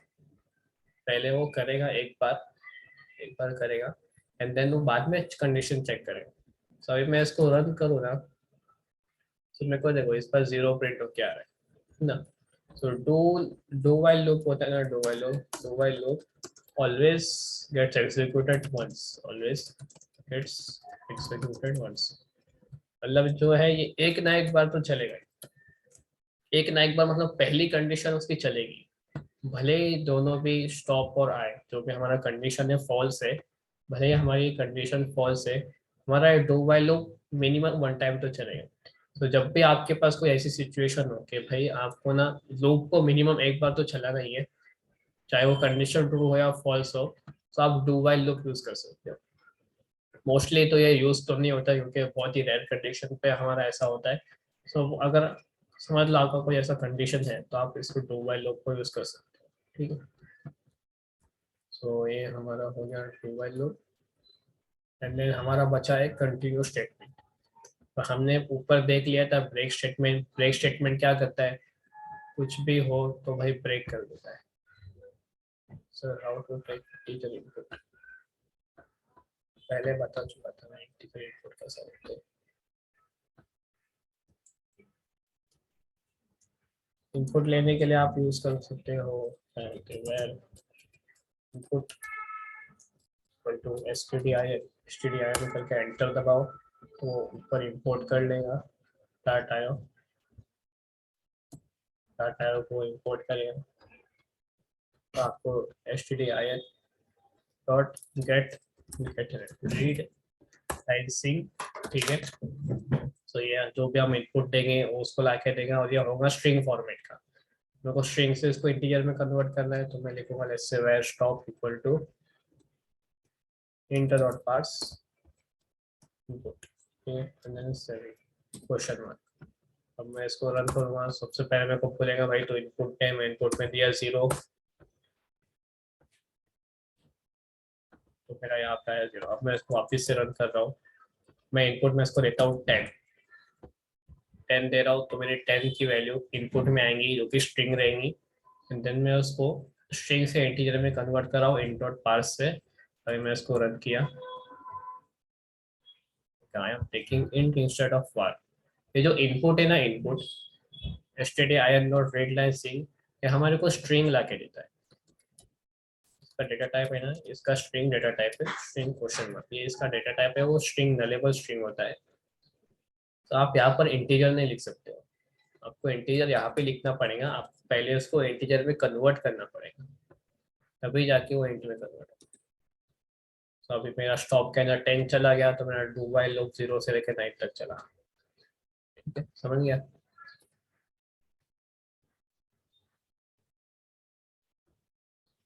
सो हम थे हमारे कंटिन्यू स्टेटमेंट पे। कंटिन्यू स्टेटमेंट क्या करता है कि जो भी हमारा कोड ब्लॉक है, जो भी हम इटरेशन में है, वो इटरेशन से सीधा वो इधर चले जाता है, नेक्स्ट इटरेशन में चले जाता है, ठीक है। सो अभी हम कंटिन्यू कहाँ यूज कर सकते हैं, इससे मेरे को ना ऐसा लूप बनाना है, ऐसा लूप बनाना है जो कि 1 से लेकर 10 तक जाएगा, लेकिन जैसे ही उसको 5 मिलेगा ना, 5, वो 5 को स्किप करके सीधा 6 पे चले जाएगा। अभी कैसा करेंगे हम, वाइल, पहले हम लिखते हैं काउंटर को वेर आई इक्वल टू 1, ठीक है। मैं लिख रहा हूँ while I is less than equal to 10, ठीक है। तो क्या करना है, मेरे को प्रिंट करना है आई को, है ना, आई को प्रिंट करना है, ठीक है। मेरा एक कंडीशन ये है कि भाई जब भी आई की वैल्यू 5 हो, मतलब इफ आई इक्वल टू 5, आई की वैल्यू 5 हो गई था, तो 5 को प्रिंट नहीं करना है, मेरे को सीधा नेक्स्ट स्टेटमेंट पे जाना है। मैं लिखूंगा I equal to 5 and then continue क्या करेगा, आई इक्वल टू 5 आ गया ना, अगर ट्रू हो गया ना, इसे कंटिन्यू पे आ गया ना, इसी तरह ये स्किप करके ऊपर चल जाए। सो हम क्या करते हैं, प्रिंट आई के बाद हमेशा इंक्रीमेंट करते हैं, मैं इंक्रीमेंट किया तो आई इक्वल टू 5 इनकाउंटर हुआ, कंटिन्यू हो जाएगा ना, सीधा ऊपर चले जाएगा। फिर हमारे को कंटिन्यू करने से पहले ना आई को 6 बनाना पड़ेगा, तो हम यहाँ पे भी आई प्लस प्लस सकते हैं। अब मैं अगर इसको रन किया, मेरा आंसर क्या आया, इसने लिया 1 से स्टार्ट किया, 1 2 3 4 5 को उसने स्किप कर दिया, सीधा 6 7 8 9 10। तो हमारा कंटिन्यू स्टेटमेंट है वो जैसे ही इनकाउंटर होता है ना, इसके नीचे के जितने भी चीजें हैं उसको स्किप कर देता है, सीधा ऊपर चले जाता है वापस से। कंटिन्यू स्टेटमेंट क्या करता है कि जैसे ही कंटिन्यू इनकाउंटर हुआ ना, वो स्किप कर देता है नीचे की चीजें, सीधा ऊपर चले जाता है। तो ये कंटिन्यू का यहाँ पे फॉर में एग्जाम्पल है, मैं फॉर में 0 से लेकर 5 तक जा रहा हूँ, जैसे ही आई 3 हो गया मैं बोल रहा हूँ कंटिन्यू, तो इसका आंसर क्या आएगा कि भाई इसका आंसर आएगा 0 प्रिंट करेगा, 1 प्रिंट करेगा, 2 प्रिंट करेगा, 3 आया, 3 को स्किप करके सीधा 5 पे चले जाएगा। तो फॉर पे हम यूज करते हैं इससे, for where I equal to 0 and then I is less than 5, मैं कर रहा हूँ I प्लस प्लस, मैं यहाँ पे लिख रहा हूँ if I equal to 3, continue पर सीधा नेक्स्ट इटरेशन पे था, else प्रिंट I, ठीक है। ये हमारा हो गया सिंपल फॉर लूप का, इसको कमेंट कर देता हूँ। तो ये क्या करेगा अभी, ये हमारा ना 0 से स्टार्ट होगा, 1 प्रिंट करेगा, 2 प्रिंट करेगा, 3 को स्किप कर देगा, फिर क्या बोला 3 पे, क्या 3 पे जाके सीधा कंटिन्यू दबा दे, कंटिन्यू कर सिया नेक्स्ट सिचुएशन में, नेक्स्ट में चले जाएगा, सीधे 3 को स्किप करके 4 पे। सो ये होता है हमारा सिंपल लूप। तो हमारा लूप हम किस काम के लिए यूज कर सकते हैं, कोई सिंपली समराइज कर सकता है भाई हम लूप क्यों यूज करते हैं। मैं आपको पहले ही बता चुका था कि भाई मेरे को ना ये 100 टाइप करना है, तो वो 100 लाइन का कोड यूज करना है। 100 लाइन का कोड क्यों यूज करूँ मैं, जब वो काम भाई 3-4 लाइन के कोड में हो सकता है। तो जब भी हमारा रिपीटेटिव टास्क होता है, रिपीटेटिव टास्क, जो हमारा रिपीटेटिव टास्क होता है उसको रिपीटेटिवली करने का है, मतलब एक की बार है कि उसको रन करने का है अनटिल अ कंडीशन। तो उसके लिए हम यूज कर सकते हैं। जैसे कि इसने एक ने बोला to run some lot of code multiple times, yes सही बात। सो आई होप सब आप सबको लाइक लूप समझ में आ गया होगा। रिपीट टास्क को क्विकली परफॉर्म करने, यस क्विकली परफॉर्म करने भी सही है।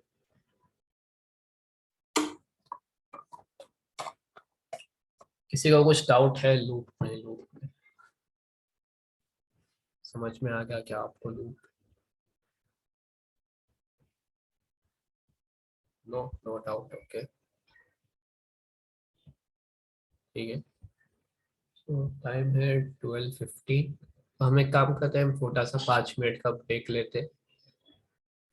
तक आप सबने कोड तो किया रहेगा थोड़ा बहुत साथ में, तो फिर मैं एकदम मेरे को लग रहा है वो थोड़ा फास्ट चला गया था एकदम कोड लिखने में। और किसी ने अगर कोड नहीं लिखा है तो भाई आप थोड़ा बहुत देख सकते हो, फॉर को वाइल को आप कैसा लिख सकते हो आपके स्क्रीन पे। तो जस्ट 5 मिनट का ब्रेक लेते हैं, ब्रेक के बाद वापस स्टार्ट करते हैं, ठीक है। आप जाओ पानी पी लो, किसको फ्रेश होना है तो फ्रेश होके आ जाओ।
सो मोहम्मद रजा को एरर मिल रहा है इनपुट में।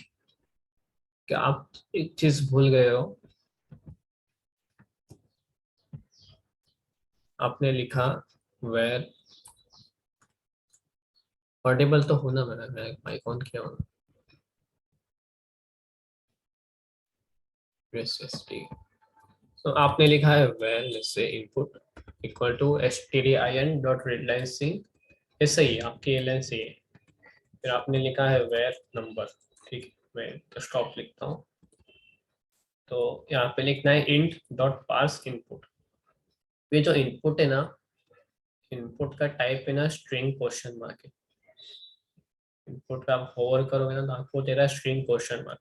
मतलब इनपुट के अंदर ना स्ट्रिंग भी हो सकता है, इनपुट के अंदर कोई स्ट्रिंग भी हो सकता है और कोई नल भी हो सकता है, मतलब ये दोनों में से कुछ भी हो सकता है। और ये जो हमारा int डॉट पार्स है ना, int डॉट पार्स के अंदर आप सिर्फ स्ट्रिंग ही डाल सकते हो। int डॉट पार्स के अंदर आपको सिर्फ स्ट्रिंग ही डालना है। तो आपको ये नल को ना हटा देना है। आप नल को कैसे हटाओगे ना, आप यहाँ पे क्वेश्चन मार्क डालोगे। ये क्वेश्चन मार्क क्या डिफाइन करता है कि भाई ये जो इनपुट है ना, इनपुट इनपुट के अंदर सिर्फ स्ट्रिंग ही वैल्यू है, नल वैल्यू नहीं। अभी लेट्स से मैं अगर इनपुट के अंदर नल तो डाल देता क्वेश्चन हूँ। मार्क या एक्सक्लेमेटरी मार्क्स? हाँ एक्सक्लेमेटरी मार्क, सॉरी। इनपुट के अंदर अगर मैं नल डाल दूँ ना, नल, तो इनपुट का नल तो जा सकता है क्योंकि भाई इनपुट का टाइप है स्ट्रिंग और नल। लेकिन जब मैं इसको रन करूंगा ना, stop equal to int dot parse input and then exclamation mark, तो ये मेरे को कुछ एरर देगा, कुछ ना कुछ पे चिल्लाएगा ये। चलो मेरे को इनपुट देना है इसको, मैं इसको इनपुट दिया 1। तो इसने क्या लिखा, null check operator use on a null value. अगर मैं इसको हटा भी देता हूँ ना, इसको हटा दूंगा तो पहले से एरर देगा। वो क्या बता रहा है, the argument type string can't be assigned to parameter type string. मतलब आप एक स्ट्रिंग क्वेश्चन मार्क को स्ट्रिंग में नहीं डाल सकते हो। सो मेरे को स्ट्रिंग क्वेश्चन मार्क का क्वेश्चन मार्क हटाना है। मतलब मेरे को ना ये नलेबल स्ट्रिंग को सिर्फ स्ट्रिंग बनाना है। मतलब स्ट्रिंग के अंदर नल भी हो सकता है, वन भी हो सकता है, मेरे को उसके अंदर का नल हटा देना है। मेरे को ऐसा बोलना है कि भाई इसके अंदर सिर्फ स्ट्रिंग ही है। तो मैं इसको देता हूँ क्वेश्चन, मतलब मैं बता रहा हूँ कि भाई इनपुट के अंदर सिर्फ आपको स्ट्रिंग ही मिलेंगी, नल नहीं मिलेगा। लेकिन मैं यहाँ पर नल पास कर दे रहा हूँ, मैं यहाँ पर नल पास कर दे रहा हूँ इनपुट के अंदर। अब मैं इसको रन किया ना तो मेरे को क्या बोला, null check operator use on a null value. मतलब मैं नल पास किया हूँ और मैं इसको बोल रहा हूँ कि भाई ये नल नहीं हो सकता, तो इसलिए आपको एरर देता है। आपको इसको हटा देना है। इनपुट के अंदर अभी आपको सिर्फ स्ट्रिंग ही पास करना है।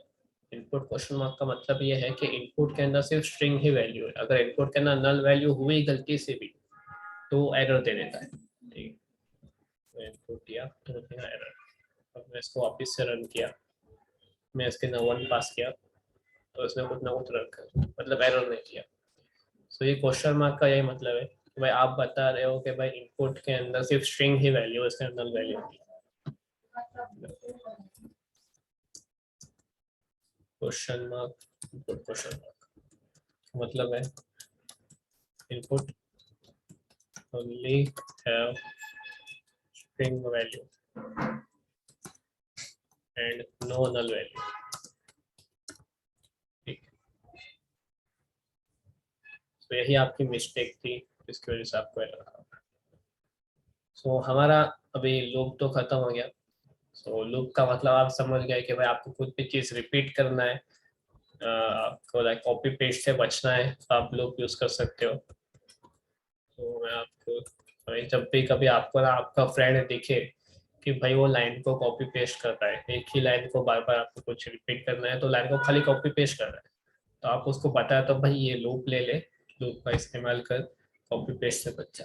ठीक, सिंपल कॉन्सेप्ट है हमारे लूप का। And then will move forward to the next concept which is functions. ये फंक्शंस किस चीज का नाम है?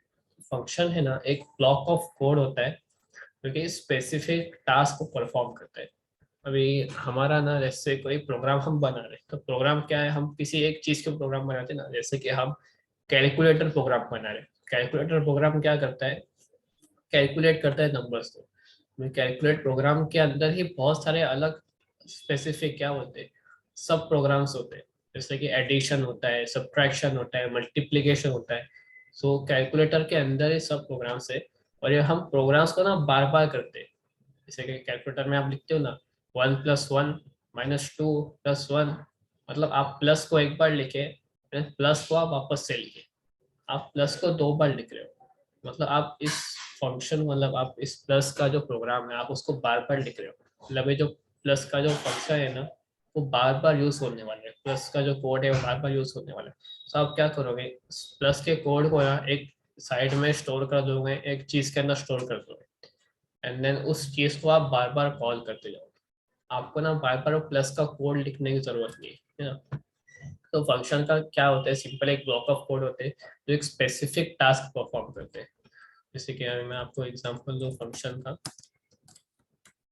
फंक्शंस, ठीक है। अभी मैं लिख रहा हूँ क्या बोलते हैं 1+1 लिख रहा हूँ, जैसे 1+1। सो ये एडिशन है, ये क्या होता है, एडिशन होता है, ये एडिशन मेरा स्पेसिफिक टास्क है। सो मैं यहाँ पर 1+1 लिख रहा हूँ, 2+2 लिख रहा हूँ ना। तो मैं ये चीज को बार बार परफॉर्म कर रहा हूँ, एडिशन को बार बार परफॉर्म कर रहा हूँ, स्पेसिफिक टास्क को बार बार परफॉर्म कर रहा हूँ। मैं क्या कर सकता हूँ, ये टास्क को ना मैं एक किसी एक जगह में लिख देता हूँ, तो मेरे को उसको परफॉर्म करना है तो मेरे को वापस से उसको लिखने की जरूरत नहीं है, मेरे को बस उसको कॉल करना है। जैसे कि हम इसे लिखते हैं where a=1, तो मैं किधर मेरे को 1 की जरूरत है तो मैं a लिखता हूँ, मैं 1 नहीं लिखता हूँ। जैसे where a के अंदर मैं लिख दिया मेरा नाम से मेरा नाम बड़ा है थोड़ा, तो मेरे को जब भी मेरे नाम की जरूरत पड़ी रहेगी, मतलब मेरे को कहीं पे मेरे नाम की जरूरत है, जैसे मेरे को प्रिंट करना है पहले ए, एंड देन मेरे को प्रिंट करना है वापस से ए, वापस से मेरे को मेरा नाम प्रिंट करना है, तो मैं हर हर बार मेरा नाम नाम दानियल दानियल ने लिखते बैठूंगा, मैं बस ए लिखूंगा। वो ए क्या करेगा, ए यहाँ पे जाएगा, यहाँ पे जो भी चीज़ उसको उठा के ला देगा। सो इसको ये क्या बोलते हैं, इसको रीयूजिबिलिटी बोलते हैं। जो हमारा प्रोग्राम्स होते हैं ना वो बहुत सारे रीयूजेबल होते हैं। सो वैसे ही हमारा फंक्शंस भी होता है, फंक्शन को हम एक बार डिफाइन कर देते हैं, जैसे मैं यहाँ पर एक बार डिफाइन कर दिया पहले इक्वल टू दानिया। सो ये क्या है, ये मैं वेरिएबल डिफाइन कर रहा हूँ, फंक्शन यही वेरिएबल है, मैं इसको डिफाइन कर दिया, मेरे को उसको यूज करना है। सो मैं उसको बार बार ए से कॉल करके यूज कर सकता हूँ। वैसे सिमिलर फंक्शन होता है, फंक्शन जो है एक सिंगल लाइन है ना, मैं सिंगल लाइन लिख रहा हूँ, फंक्शन जो है वो मल्टी लाइन कोड होता है जो कि एक स्पेसिफिक टास्क परफॉर्म करता है। आपको उस टास्क को अगर अपने पूरे प्रोग्राम में अलग अलग जगह परफॉर्म करना है तो आप उसको लाइक एक बार कॉपी पेस्ट कर सकते हो। सो ये चीज़ें आप उसको फंक्शन में डाल दो, आप उसको बस कॉल करो, उधर वो परफॉर्म अपना जो भी टास्क है वो परफॉर्म करते हैं।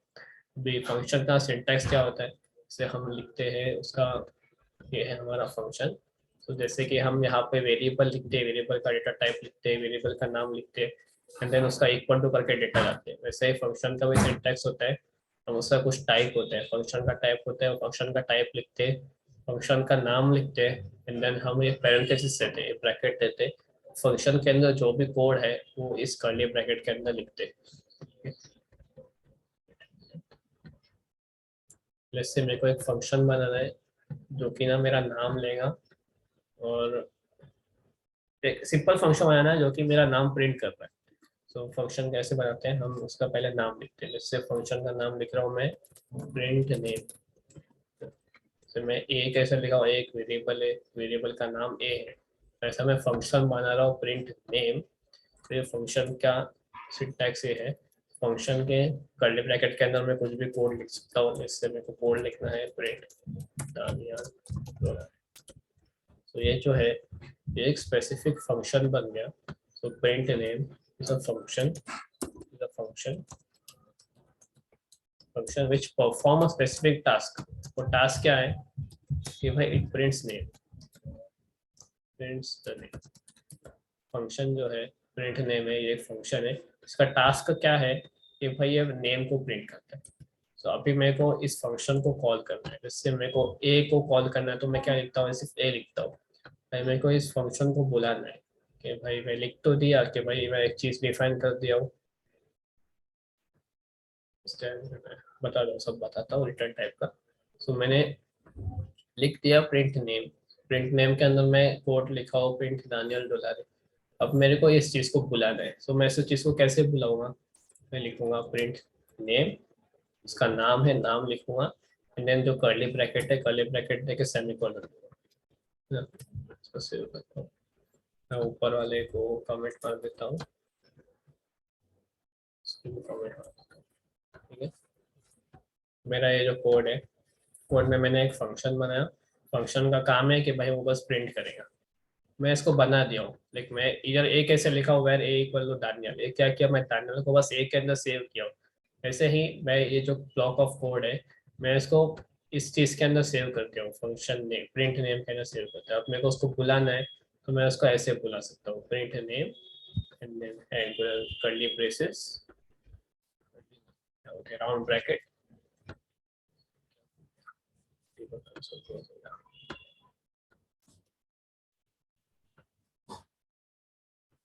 स्प्लिट की हो गया।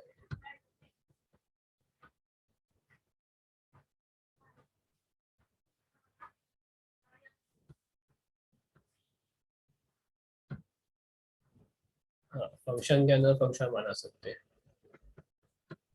सब मैं इसको अगर रन किया ना,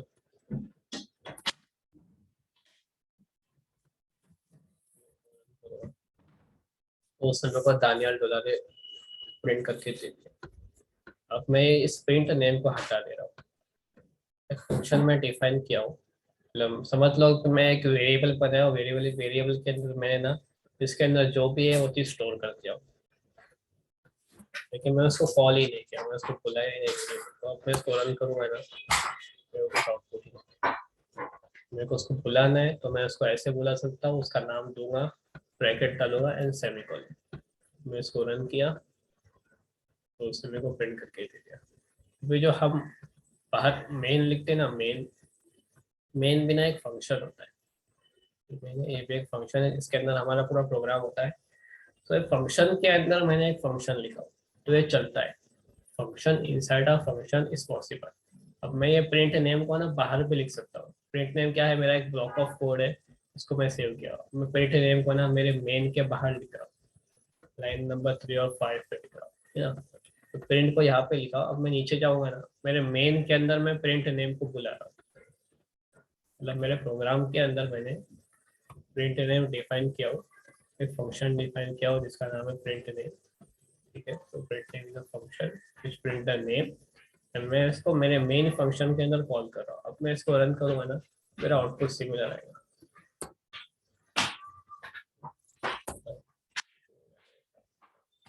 इससे मेरा आउटपुट आ गया दानियल लगा रहे। तो ये सिंपली होते हैं फंक्शंस। फंक्शंस के अंदर क्या होता है ना, हम फंक्शंस के अंदर पैरामीटर प्रोवाइड कर सकते हैं।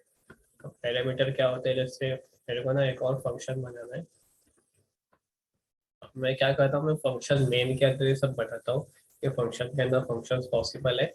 मैं सबको अगर ऊपर बनाना चालू करूँगा ना, तो मेरे को बार बार स्क्रॉल करना पड़ेगा। तो मैं एक लाइक फंक्शन बनाता हूँ, इसका नाम भी मैं अभी से प्रिंट नेम ही करता हूँ। ये प्रिंट नेम क्या करेगा ना, प्रिंट नेम फर्स्ट नेम को लेगा, सेकंड नेम को लेगा, दोनों को कंबाइन करेगा। तो मैं बाहर बनाता हूँ वेर फर्स्ट नेम मतलब F name equal to Daniel,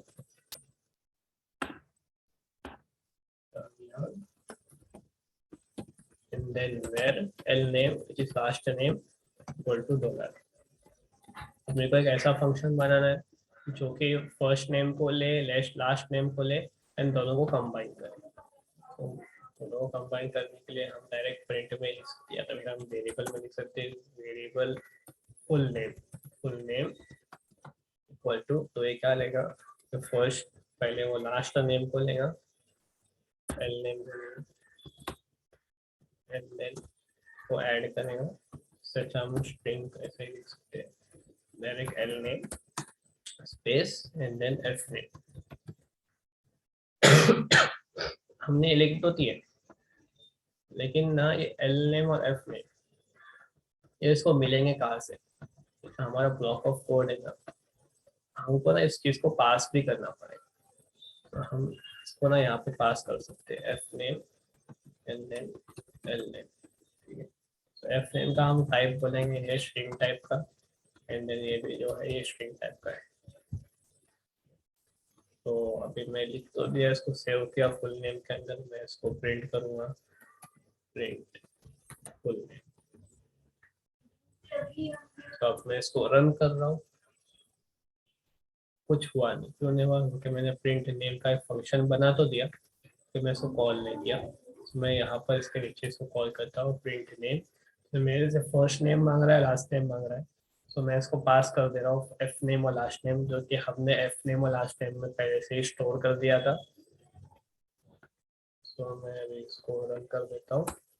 इसको रन किया तो मेरे को इसने दिया $दानिया, मतलब मैं उसको दे रहा हूँ।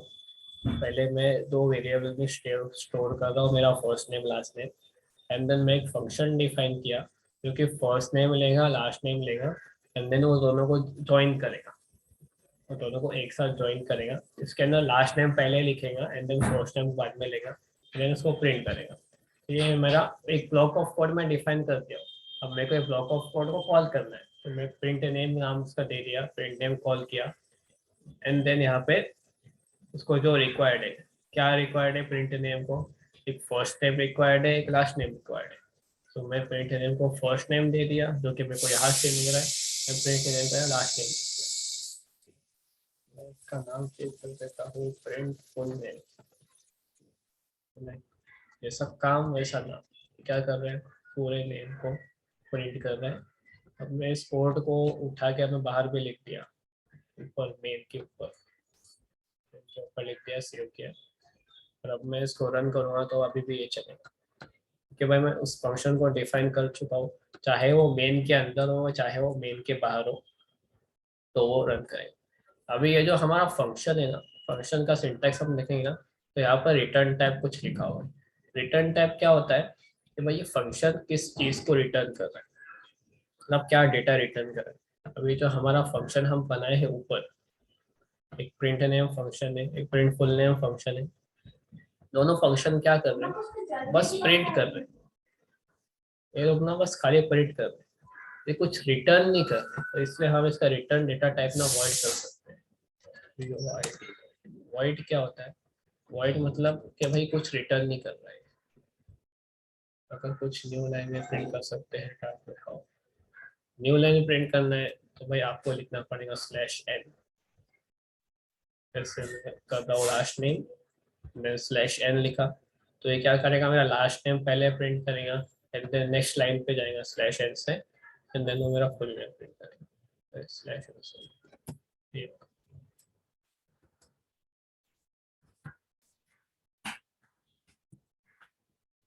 तो अभी देखो इसने डॉलर है फर्स्ट लाइन पे प्रिंट किया, एंड देन दानियल उसने सेकंड लाइन पे प्रिंट किया। क्यों? क्योंकि मैं इसको बोला /n बोले तो न्यू लाइन पे चले जाओ, मतलब ये पहले ये प्रिंट करेगा, फिर न्यू लाइन पे जाएगा, फिर एक स्पेस देगा, फिर स्पेस के बाद मेरा नाम प्रिंट करेगा। तो ऐसे उसने पहले डॉलर प्रिंट किया, एंड देन न्यू लाइन पे गया, एक स्पेस प्रिंट किया, देन मेरा नाम print. This is how you can go for new line. मैं इसको हटा देता हूँ, मैं इसको रन किया तो उसने को सिंपली प्रिंट किया। ठीक है, कोई फंक्शंस के क्या होते हैं, बहुत सारे टाइप होते हैं। जैसे हम देखें तो ये जो हमारा ये जो फंक्शन, जो हमने दो फंक्शन बनाए ना, ये इसको हम बोलते हैं नॉर्मल फंक्शन है, तो हम इसको बोलते हैं parameterized function. Parameterized function, parameterized function क्या होता है, ऐसे फंक्शन जो कि पैरामीटर्स लेते हैं, पैरामीटर्स लेते हैं एंड उस पर कुछ ना कुछ परफॉर्म करते हैं। अभी यहाँ पैरामीटर्स कौन से, यहाँ पे पैरामीटर से एफ नेम, पैरामीटर से एफ नेम, एंड देन यहाँ पे एस एल, ये दोनों जो है ये पैरामीटर है। अब हम इसको पास क्यों कर रहे हैं, क्योंकि हम इस चीज को रिक्वायर्ड है। हमने एक प्रिंट फुल नेम फंक्शन बना तो दिया, क्योंकि हमें अभी हमको उसको डेटा भी देना है, तो डेटा हम लेंगे कहाँ से, डेटा हम लेंगे पैरामीटर से, पैरामीटर से हमने डेटा ले लिया, एंड देन डेटा लेके हमने उस पर कुछ एक्शन परफॉर्म करना था, हमने एक्शन परफॉर्म कर दिया, एंड देन उसको प्रिंट कर। सो ये सिंपल है। अभी लेट्स से ये ना बहुत कंफ्यूजिंग हो जाता है कि प्रिंट फुल नेम क्या ना, मैं पहले फर्स्ट नेम दूँ या पहले लास्ट नेम दूँ, ऐसा हो सकता है ना। तो हम यहाँ पर ना एक और टाइप का होता है फंक्शन, वो है नेम्ड पैरामीटर। नेम पैरामीटर मतलब अभी आप फुल नेम के ऊपर होवर करोगे ना, माउस लाओगे ना, तो आपको दिखाता है प्रिंट फुल नेम है, एक फंक्शन है, इसका रिटर्न टाइप वॉइड है, और वो दो चीज इनपुट लेता है, एक लेता है एफ नेम एंड वो लेता है लास्ट नेम। तो जैसे मैं एफ नेम लास्ट नेम को बस मैं नेम नेम लिख दिया, नेम नेम लिख दिया, तो अगर बंदा इसको देख भी लिया, नाम अलग होना चाहिए, नेम नेम, तो बंदा अगर इसको होवर करके देख भी लिया तो वो कंफ्यूज हो जाएगा कि भाई दोनों नेम नेम है, तो मैं फर्स्ट नेम किधर डालूं लास्ट नेम किधर डालूं। सो इसके लिए हम ना पैरामीटराइज यूज कर सकते हैं, फंक्शन यूज कर सकते हैं, name name parameterize function. So let's say void print full name name, इसके अंदर ना मेरे को दो पैरामीटर्स चाहिए, एक चाहिए फर्स्ट नेम एंड देन एक चाहिए लास्ट नेम। तो मैं क्या कर रहा हूँ, मैं इसको एक कर्ली ब्रैकेट में लिख रहा हूँ। तो पहले कर रहा हूँ, पहले मेरे को दे एफ नेम एंड देन दूसरा मेरे को दे एल नेम। ये दोनों जो है ना, ये दोनों जरूरी है, ये मेरे को चाहिए ही चाहिए। अगर मैं ये दोनों को पास नहीं करता हूँ तो मेरे को कुछ ना कुछ एरर आ जाएगा। तो इसलिए हम यहाँ पर लिखते हैं रिक्वायर्ड। तो रिक्वायर्ड क्या होता है, रिक्वायर्ड एक कीवर्ड होता है जो कि बताता है कि भाई फर्स्ट नेम और लास्ट नेम दोनों चीजें रिक्वायर्ड ही रिक्वायर्ड है, मतलब दोनों में से कुछ ना कुछ चाहिए ही चाहिए। अगर कुछ नहीं दिया तो भाई एरर हो जाएगा। तो अभी मैं लिया, मैं इसको कॉपी पेस्ट कर सकता हूँ, सेम सेम यही कोड होगा। मैं इसको कॉपी पेस्ट किया, ये हो गया मेरा नेम, नेम का एन कैपिटल एफ में। सो ये मैंने एक न्यू फंक्शन बनाया जिसका नाम है प्रिंट फुल नेम नेम, इसके दो पैरामीटर्स है एफ नेम और एन नेम। सो ये अभी ना नेम्ड पैरामीटर्स होगा। नेम पैरामीटर्स को हम कॉल कैसे कर सकते हैं, मैं नीचे गया, मैं print full name name function का नाम लिखा एंड देन मैं कर्ली ब्रैकेट डालता हूँ। तो ये मेरे को ना कुछ हिंट दे रहा है कि भाई यहाँ पे ना आपके दो चीज बाकी है, एक है एफ नेम, एफ नेम के अंदर मैं एफ नेम पास कर सकता हूँ, मैंने एफ नेम पास किया, कॉमा दिया, एंड देन मैं वापस से अगर इधर देखूँ तो ये बता रहा है, एरर बता रहा है, named parameter L name is required, मतलब एल नेम बाकी है। मैं दिया एल नेम के अंदर पास किया एल नेम। तो ये जो चीज होती है ना, ये हमारे इसको अवॉइड करती है, लाइक कंफ्यूजन को अवॉइड करती है कि भाई आप पैरामीटर को नाम दे सकते हो कि भाई पहला पैरामीटर है वो फर्स्ट नेम है तो मैं फर्स्ट नेम के अंदर फर्स्ट नेम डाल रहा हूँ, दूसरा पैरामीटर है वो लास्ट नेम है तो मैं लास्ट नेम के अंदर लास्ट नेम डाल रहा हूँ। तो ये जो होते हैं ये हमारे सिंपल फंक्शंस होते हैं। तो फंक्शंस के अंदर हमने दो टाइप देख लिए, एक होता है पैरामीटराइज्ड, एक होता है नेम। पैरामीटर में क्या होता है, नॉर्मली हम पैरामीटर डिफाइन करते हैं। नेम्ड में क्या होता है कि हम उसको नाम देते हैं कि भाई ये जो पहला पैरामीटर है, पहला पैरामीटर का नेम क्या है एफ नेम, दूसरे पैरामीटर का नाम क्या है, दूसरे पैरामीटर का नाम है एल नेम। वही इधर कंफ्यूजन नहीं होगा कि भाई मैं एल नेम कहाँ पास करूँ एफ नेम कहाँ पास करूँ, एफ नेम मेरे को एफ नेम में ही डालना है तो मैं एफ नेम में एफ नेम डाल दिया, एल नेम मेरे को एल नेम में ही डालना है तो मैं इधर एल नेम डाल दिया। अभी यहाँ पर अगर मैं इसको रन करता हूँ तो मेरे को देगा डॉलर है दानियल दो टाइप। अभी लेट्स से मैं एफ नेम के अंदर एल नेम डाल दिया, मतलब मैं फर्स्ट नेम के अंदर लास्ट नेम डाल दिया एंड लास्ट नेम के अंदर मैं एफ नेम डाल दिया। तो अब इसका आउटपुट क्या है, पहले ये क्या कर रहा था, लास्ट नेम को पहले प्रिंट कर रहा था एंड देन फर्स्ट नेम को बाद में प्रिंट कर रहा था। अब मैं क्या किया, मैं इनपुट में उल्टा दे दिया, मैं फर्स्ट नेम को लास्ट नेम दे दिया, लास्ट नेम को फर्स्ट नेम दे दिया। तो यहाँ पे भी क्या होगा, यहाँ पे भी उल्टा होगा। यहाँ पे अभी मैं इसको रन करूँ ना, तो पहला वाला डॉलर है दानियल होगा क्योंकि ये सही है, क्योंकि मैं इसके बाद सही से पास कर रहा हूँ। यहाँ पे दानियल डॉलर है हो गया, क्यों, क्योंकि मैं यहाँ पे उल्टा ही पास किया, मैं एफ नेम के अंदर लास्ट नेम डाल दिया, लास्ट नेम के अंदर एफ नेम डाल दिया, लाइक मैं उल्टा कर दिया, तो उल्टा कर दिया तो हमारा आउटपुट पे उल्टा ही आएगा। तो मैं इसको सही कर देते हैं, यहाँ पे आएगा एल नेम एंड यहाँ पे आएगा एफ नेम। सेव कर रहा हूँ, मैं इसको वापस से रन किया तो वापस से मेरा आउटपुट आएगा। सो ये थे हमारे दो टाइप के फंक्शंस। एंड देन अभी लेट्स से कि ना एक और टाइप का होता है, वो होता है ऑप्शनल। ऑप्शनल क्या होता है कि भाई अगर आपको पास करना है पास करो, नहीं करना है मत करो। तो ऑप्शनल हम कैसा कर सकते हैं कि भाई let's say, ठीक है, void int कंप्लीट नेम, ठीक है, print complete name. Complete name में क्या लेंगे, कंप्लीट नेम में ना हम पहले उसका फर्स्ट नेम लेंगे। सो मैं डाल दिया string F name, and then मैं बोल रहा हूँ एक और तू पास कर मेरे को, वो है तेरा लास्ट नेम पास कर। ना मैं बोल दिया कि भाई तेरा फर्स्ट नेम और लास्ट नेम मेरे को चाहिए ही चाहिए। अब मैं बोल रहा हूँ कि भाई तू मेरे को एक और चीज प्रोवाइड कर सकता है जो कि तेरा फादर्स नेम। सो मेरे को उसको फादर्स नेम को ऑप्शनल करना है, मेरे को उसको कंपलसरी नहीं रखना है। तो मैं उसको कैसे कर सकता हूँ, मैं दूंगा स्क्वायर ब्रैकेट, मैं लिखूंगा string string father's name father. हाँ पैरल देता है क्योंकि मेरे को स्ट्रिंग क्वेश्चन मार्क करना है। क्यों, क्योंकि भाई ये ऑप्शनल है। ऑप्शनल का मतलब इसके अंदर वैल्यू कुछ भी नहीं हो सकती है, कुछ भी नहीं वैल्यू के लिए मेरे को स्ट्रिंग क्वेश्चन मार्क अपेंड करना ही पड़ेगा। मतलब मेरे को बताना पड़ेगा कि फादर नेम के अंदर या तो स्ट्रिंग वैल्यू हो सकती है या तो नल वैल्यू हो सकती है। तो मैं ये चीज लूंगा और मैं यहाँ पे प्रिंट करूंगा। प्रिंट के अंदर मैं लिख रहा हूँ पहले है लास्ट नेम,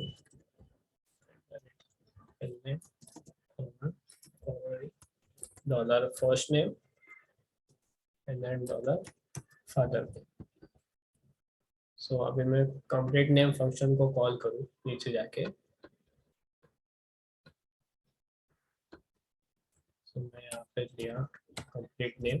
कंप्लीट नेम के अंदर पहला मेरे को चाहिए, पहला मेरे को चाहिए फर्स्ट नेम एंड देन दूसरा मेरे को चाहिए लास्ट नेम, एंड देन जो हमारा फादर नेम है वो हमारा ऑप्शनल है। तो मैं फर्स्ट नेम पास किया, एफ नेम पास किया, एंड देन एल नेम उसको पास किया।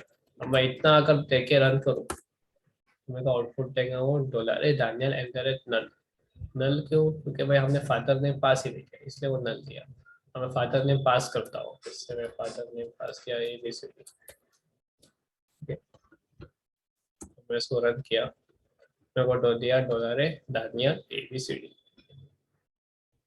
तो ये हुआ हमारा नॉर्मल पैरामीटराइज्ड, ये हुआ हमारा नेम्ड फंक्शन, एंड देन ये हुआ हमारा ऑप्शनल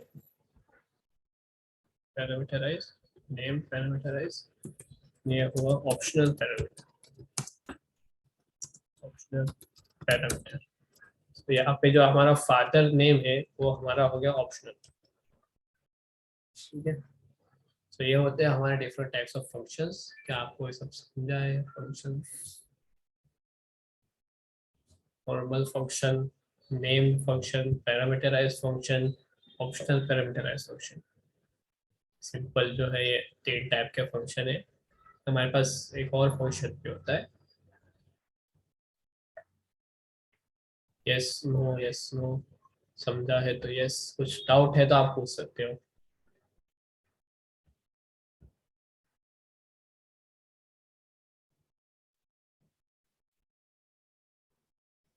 फिर हम क्या करते हैं ना, हम एक फंक्शन बनाते हैं जिसके अंदर ना, इसके अंदर हम 3 वैल्यू देंगे, 3 नंबर्स देंगे, उसका सम करेंगे और सम को रिटर्न करेंगे। सो मेरा ना फंक्शन है, इससे मैं फंक्शन का नाम दिया मैंने सम। सम सम नाम दिया हूँ मैं। सम के अंदर मेरे को 3 नंबर चाहिए, तो मैं लिखूंगा int A and then int B and then int C. मैं सम के अंदर 3 पैरामीटर दिया, 3 इंटीजर दिया। हमने वो क्या करना है, ये तीनों को ऐड करना है। सो मैं लिख रहा हूँ ए प्लस बी प्लस सी। तो क्या करना है, ऐड करके ना मेरे को इसको रिटर्न कर, ऐड करने के बाद वैल्यू ना मेरे को रिटर्न करना है। फंक्शन जो है फंक्शन से वैल्यू रिटर्न करना है। तो मैं लिखूंगा return A plus B plus C, and then जब मैं रिटर्न लिख रहा हूँ तो मैं रिटर्न के साथ रिटर्न टाइप मेरे को डिफाइन करना पड़ेगा। जो हमारी दोनों तीनों वैल्यू है ये तीनों इंटीजर्स है। जब आप 3 इंटीजर को ऐड करते हो तो आपको आंसर क्या मिलता है, इंटीजर मिलता है या स्ट्रिंग मिलता है या डबल मिलता है।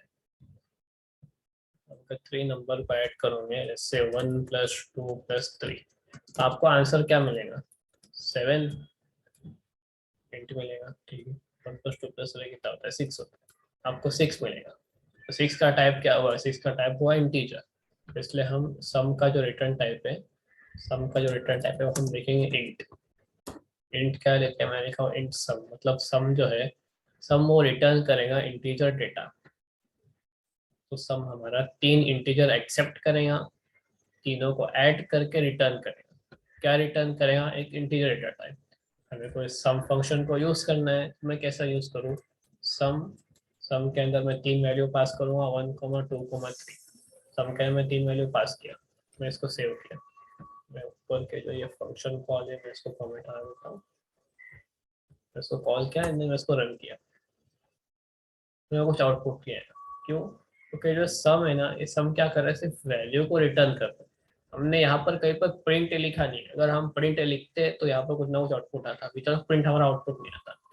तो मैं सम का जो भी वैल्यू रिटर्न हो रहा है मैं उसको कर सकता हूँ print, using print. So print के अंदर मैं फंक्शन कॉल कर रहा हूँ सम को। प्रिंट के अंदर मैं सम फंक्शन को कॉल कर रहा हूँ, उसके पैरामीटर्स डाल रहा हूँ। तो ये सम के अंदर जाएगा, 1 2 3 देगा, 1 2 3 को ये प्लस करेगा और 1 2 3 को रिटर्न करेगा। तो प्रिंट के अंदर एट द लास्ट क्या हो जाएगा? It's like print 6, like print 6।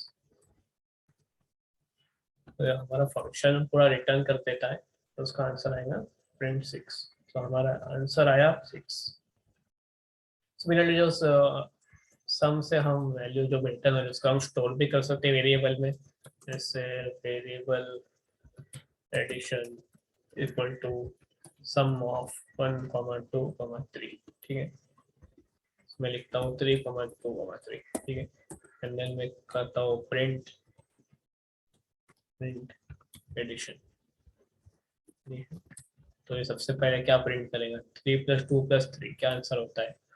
3 + 2 होता है 5, 5 + 3 होता है 8। तो पहले हमारा वो एडिशन में स्टोर होगा 8, एंड देन पहले प्रिंट होगा हमारा एडिशन, एंड देन हमारा प्रिंट क्या होगा? प्रिंट होगा सम ऑफ 1 2 3। मतलब हमारा पहले प्रिंट होगा 8 एंड देन हमारा प्रिंट होगा 6। लेट्स सी, हाँ, तो हमारा पहले प्रिंट हुआ 8 एंड देन प्रिंट हुआ 6।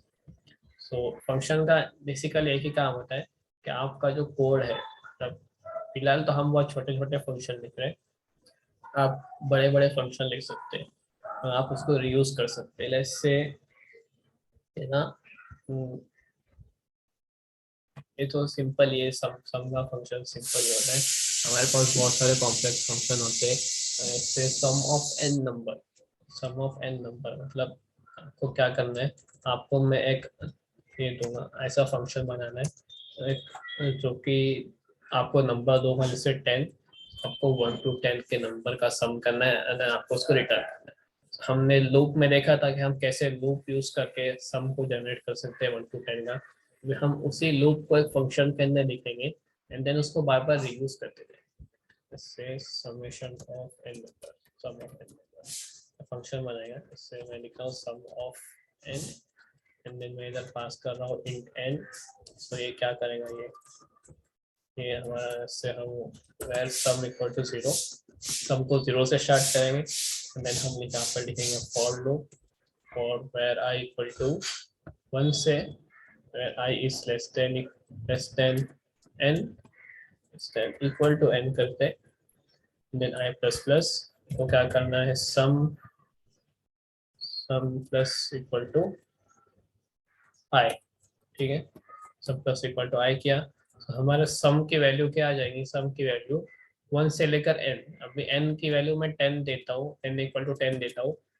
सो हमारे सम के अंदर ना 1 + 2 + 3 + से लेकर 10 तक जाएगा। हमारा सम की वैल्यू 10 हो जाएंगे एंड देन मैं इसको रिटर्न कर सकता हूँ, रिटर्न सम। ठीक, तो ये जो हमारा सम ऑफ n फंक्शन है ये क्या रिटर्न करेगा? ये इंटीजर रिटर्न करेगा। सो मैंने सम ऑफ n बना दिया हूँ। तो मैं क्या करता हूँ, इसको नीचे लिख देता हूँ।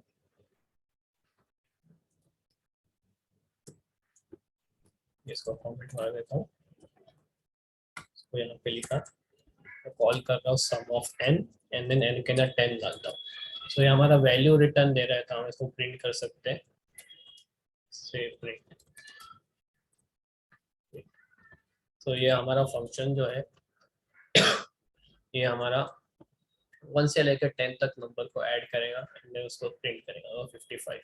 अपने को क्या करना है? मेरे को 10 की जगह 100 के लिए भी कैलकुलेट करना है। सो मैं 100 भी लिख सकता हूँ। अपने को 100 की जगह मेरे को 50 के लिए कैलकुलेट करना, मैं 50 के लिए भी कैलकुलेट कर सकता हूँ। तो फंक्शन का काम यही होता है कि भाई आप एक ऐसा कोड बना दो क्योंकि बार बार यूज होने वाला है, आप उसको एक चीज पे डाल दो, आपको उसको बार बार लिखने की जरूरत नहीं है, आपको बार बार ये पूरा फॉर लूप लिखने की जरूरत नहीं है, आपको बस फंक्शन को कॉल करना है, आपका जो एन है आपको बस उसको ये करना है। ठीक है, तो मैं इसको रन किया तो देख मेरे को उसने आउटपुट ला के दिया, पहले 55 which is sum of first 10 numbers, and then 50 which is sum of first 100 numbers, and then 1 to 75 which is sum of first 50 numbers। ठीक है, तो आई होप आपको ये सब फंक्शंस समझ में आ गए। फंक्शंस क्या होता है, फंक्शंस को हम डिफाइन कैसे करते हैं, फंक्शन को हम कॉल कैसे करते हैं। तो this is defining a function, defining a function, and this is called as calling a function, calling a function। तो क्या आपको समझा है सब? Yes no, yes no? कुछ डाउट है तो आप पूछ सकते हो। आप सिंपली देख सकते हो कि भाई फंक्शन रीयूजेबल होते हैं, कि भाई मैं पहले 10 के लिए कैलकुलेट किया, फिर मैं 100 के लिए कैलकुलेट किया, 50 के लिए कैलकुलेट किया। अगर मैं ये सब इंडिविजुअली करते बैठता तो भाई मेरे को ये फॉर लूप 3 बार लिखना पड़ता, पहले 10 के लिए, फिर बाद में पहले फिर 100 के लिए, फिर 50 के लिए। तो ये जो हमारे फंक्शंस होते हैं ये बहुत ही काम वाले होते हैं, जैसे कि once defined they can be called to access the code। it is a block of code which performs specific task। हमारा स्पेसिफिक टास्क क्या है? हमारा सम ऑफ एन नंबर है, हमारा स्पेसिफिक टास्क है। हमने इसको एक बार डिफाइन कर दिया तो हम उसको मल्टीपल टाइम्स कॉल करते हैं। सो ये हमारा सिंपल होता है फंक्शंस। अभी हमारा टाइम हो रहा है 12:54।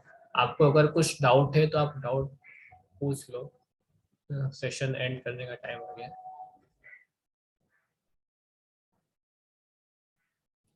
कुछ भी डाउट हो आप पूछ सकते हो, हमने जो भी पढ़ा अभी या पहले वाला कुछ डाउट है आप पूछ सकते हो।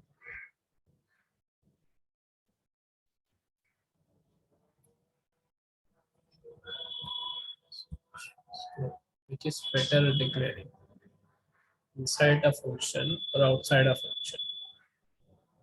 सो हमें हर बार आउटसाइड ही डिक्लेयर करना चाहिए।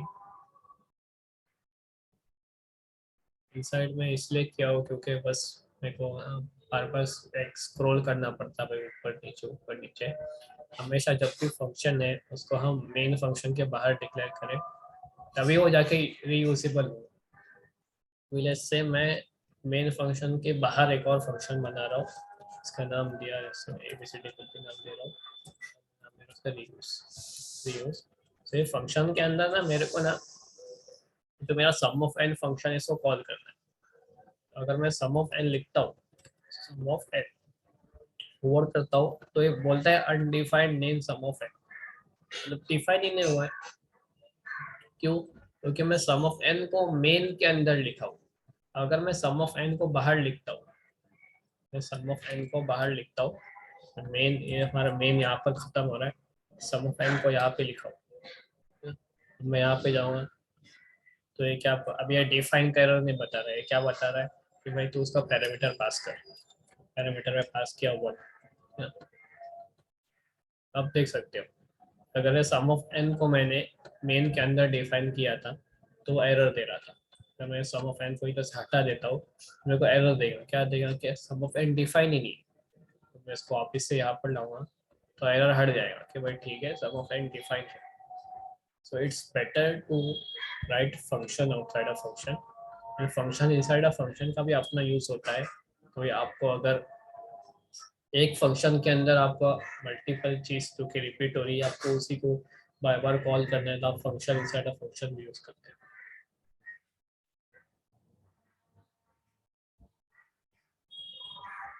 किसी और को कुछ डाउट?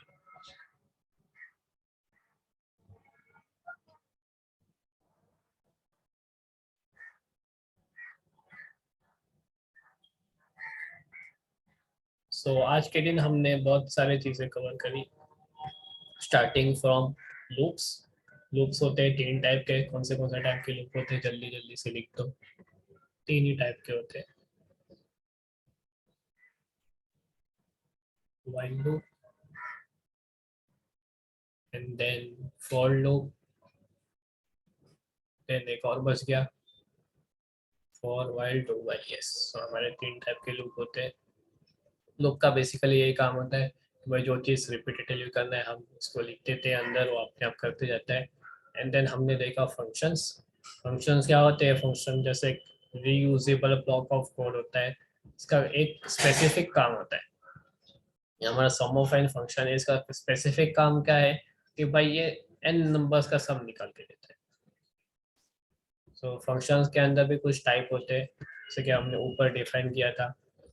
एक है पैरामीटराइज फंक्शन, दूसरा है नेम्ड पैरामीटर, मतलब हमको उसके अगर उसके अंदर कुछ पास करना है तो हम उसको नेम से उसको पास करते हैं। एक होता है ऑप्शनल पैरामीटर, मतलब एक पैरामीटर को हम पास नहीं किए तो भी चलता है, और पास किए तो भी ले लेता है। ठीक।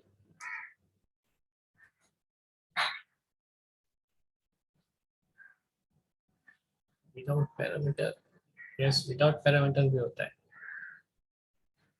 Name, optional and parameterized. Parameterized function, this example, for example इससे मैं फंक्शन बनाया हूँ जिसका नाम है प्रिंट नेम। तो मैं इसको कॉल कैसे करूँ? How to call a function?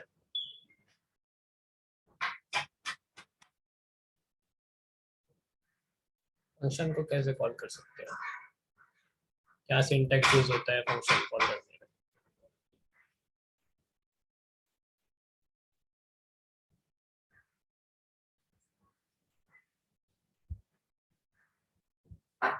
Function name and then bracket and then semicolon। yes, you are right।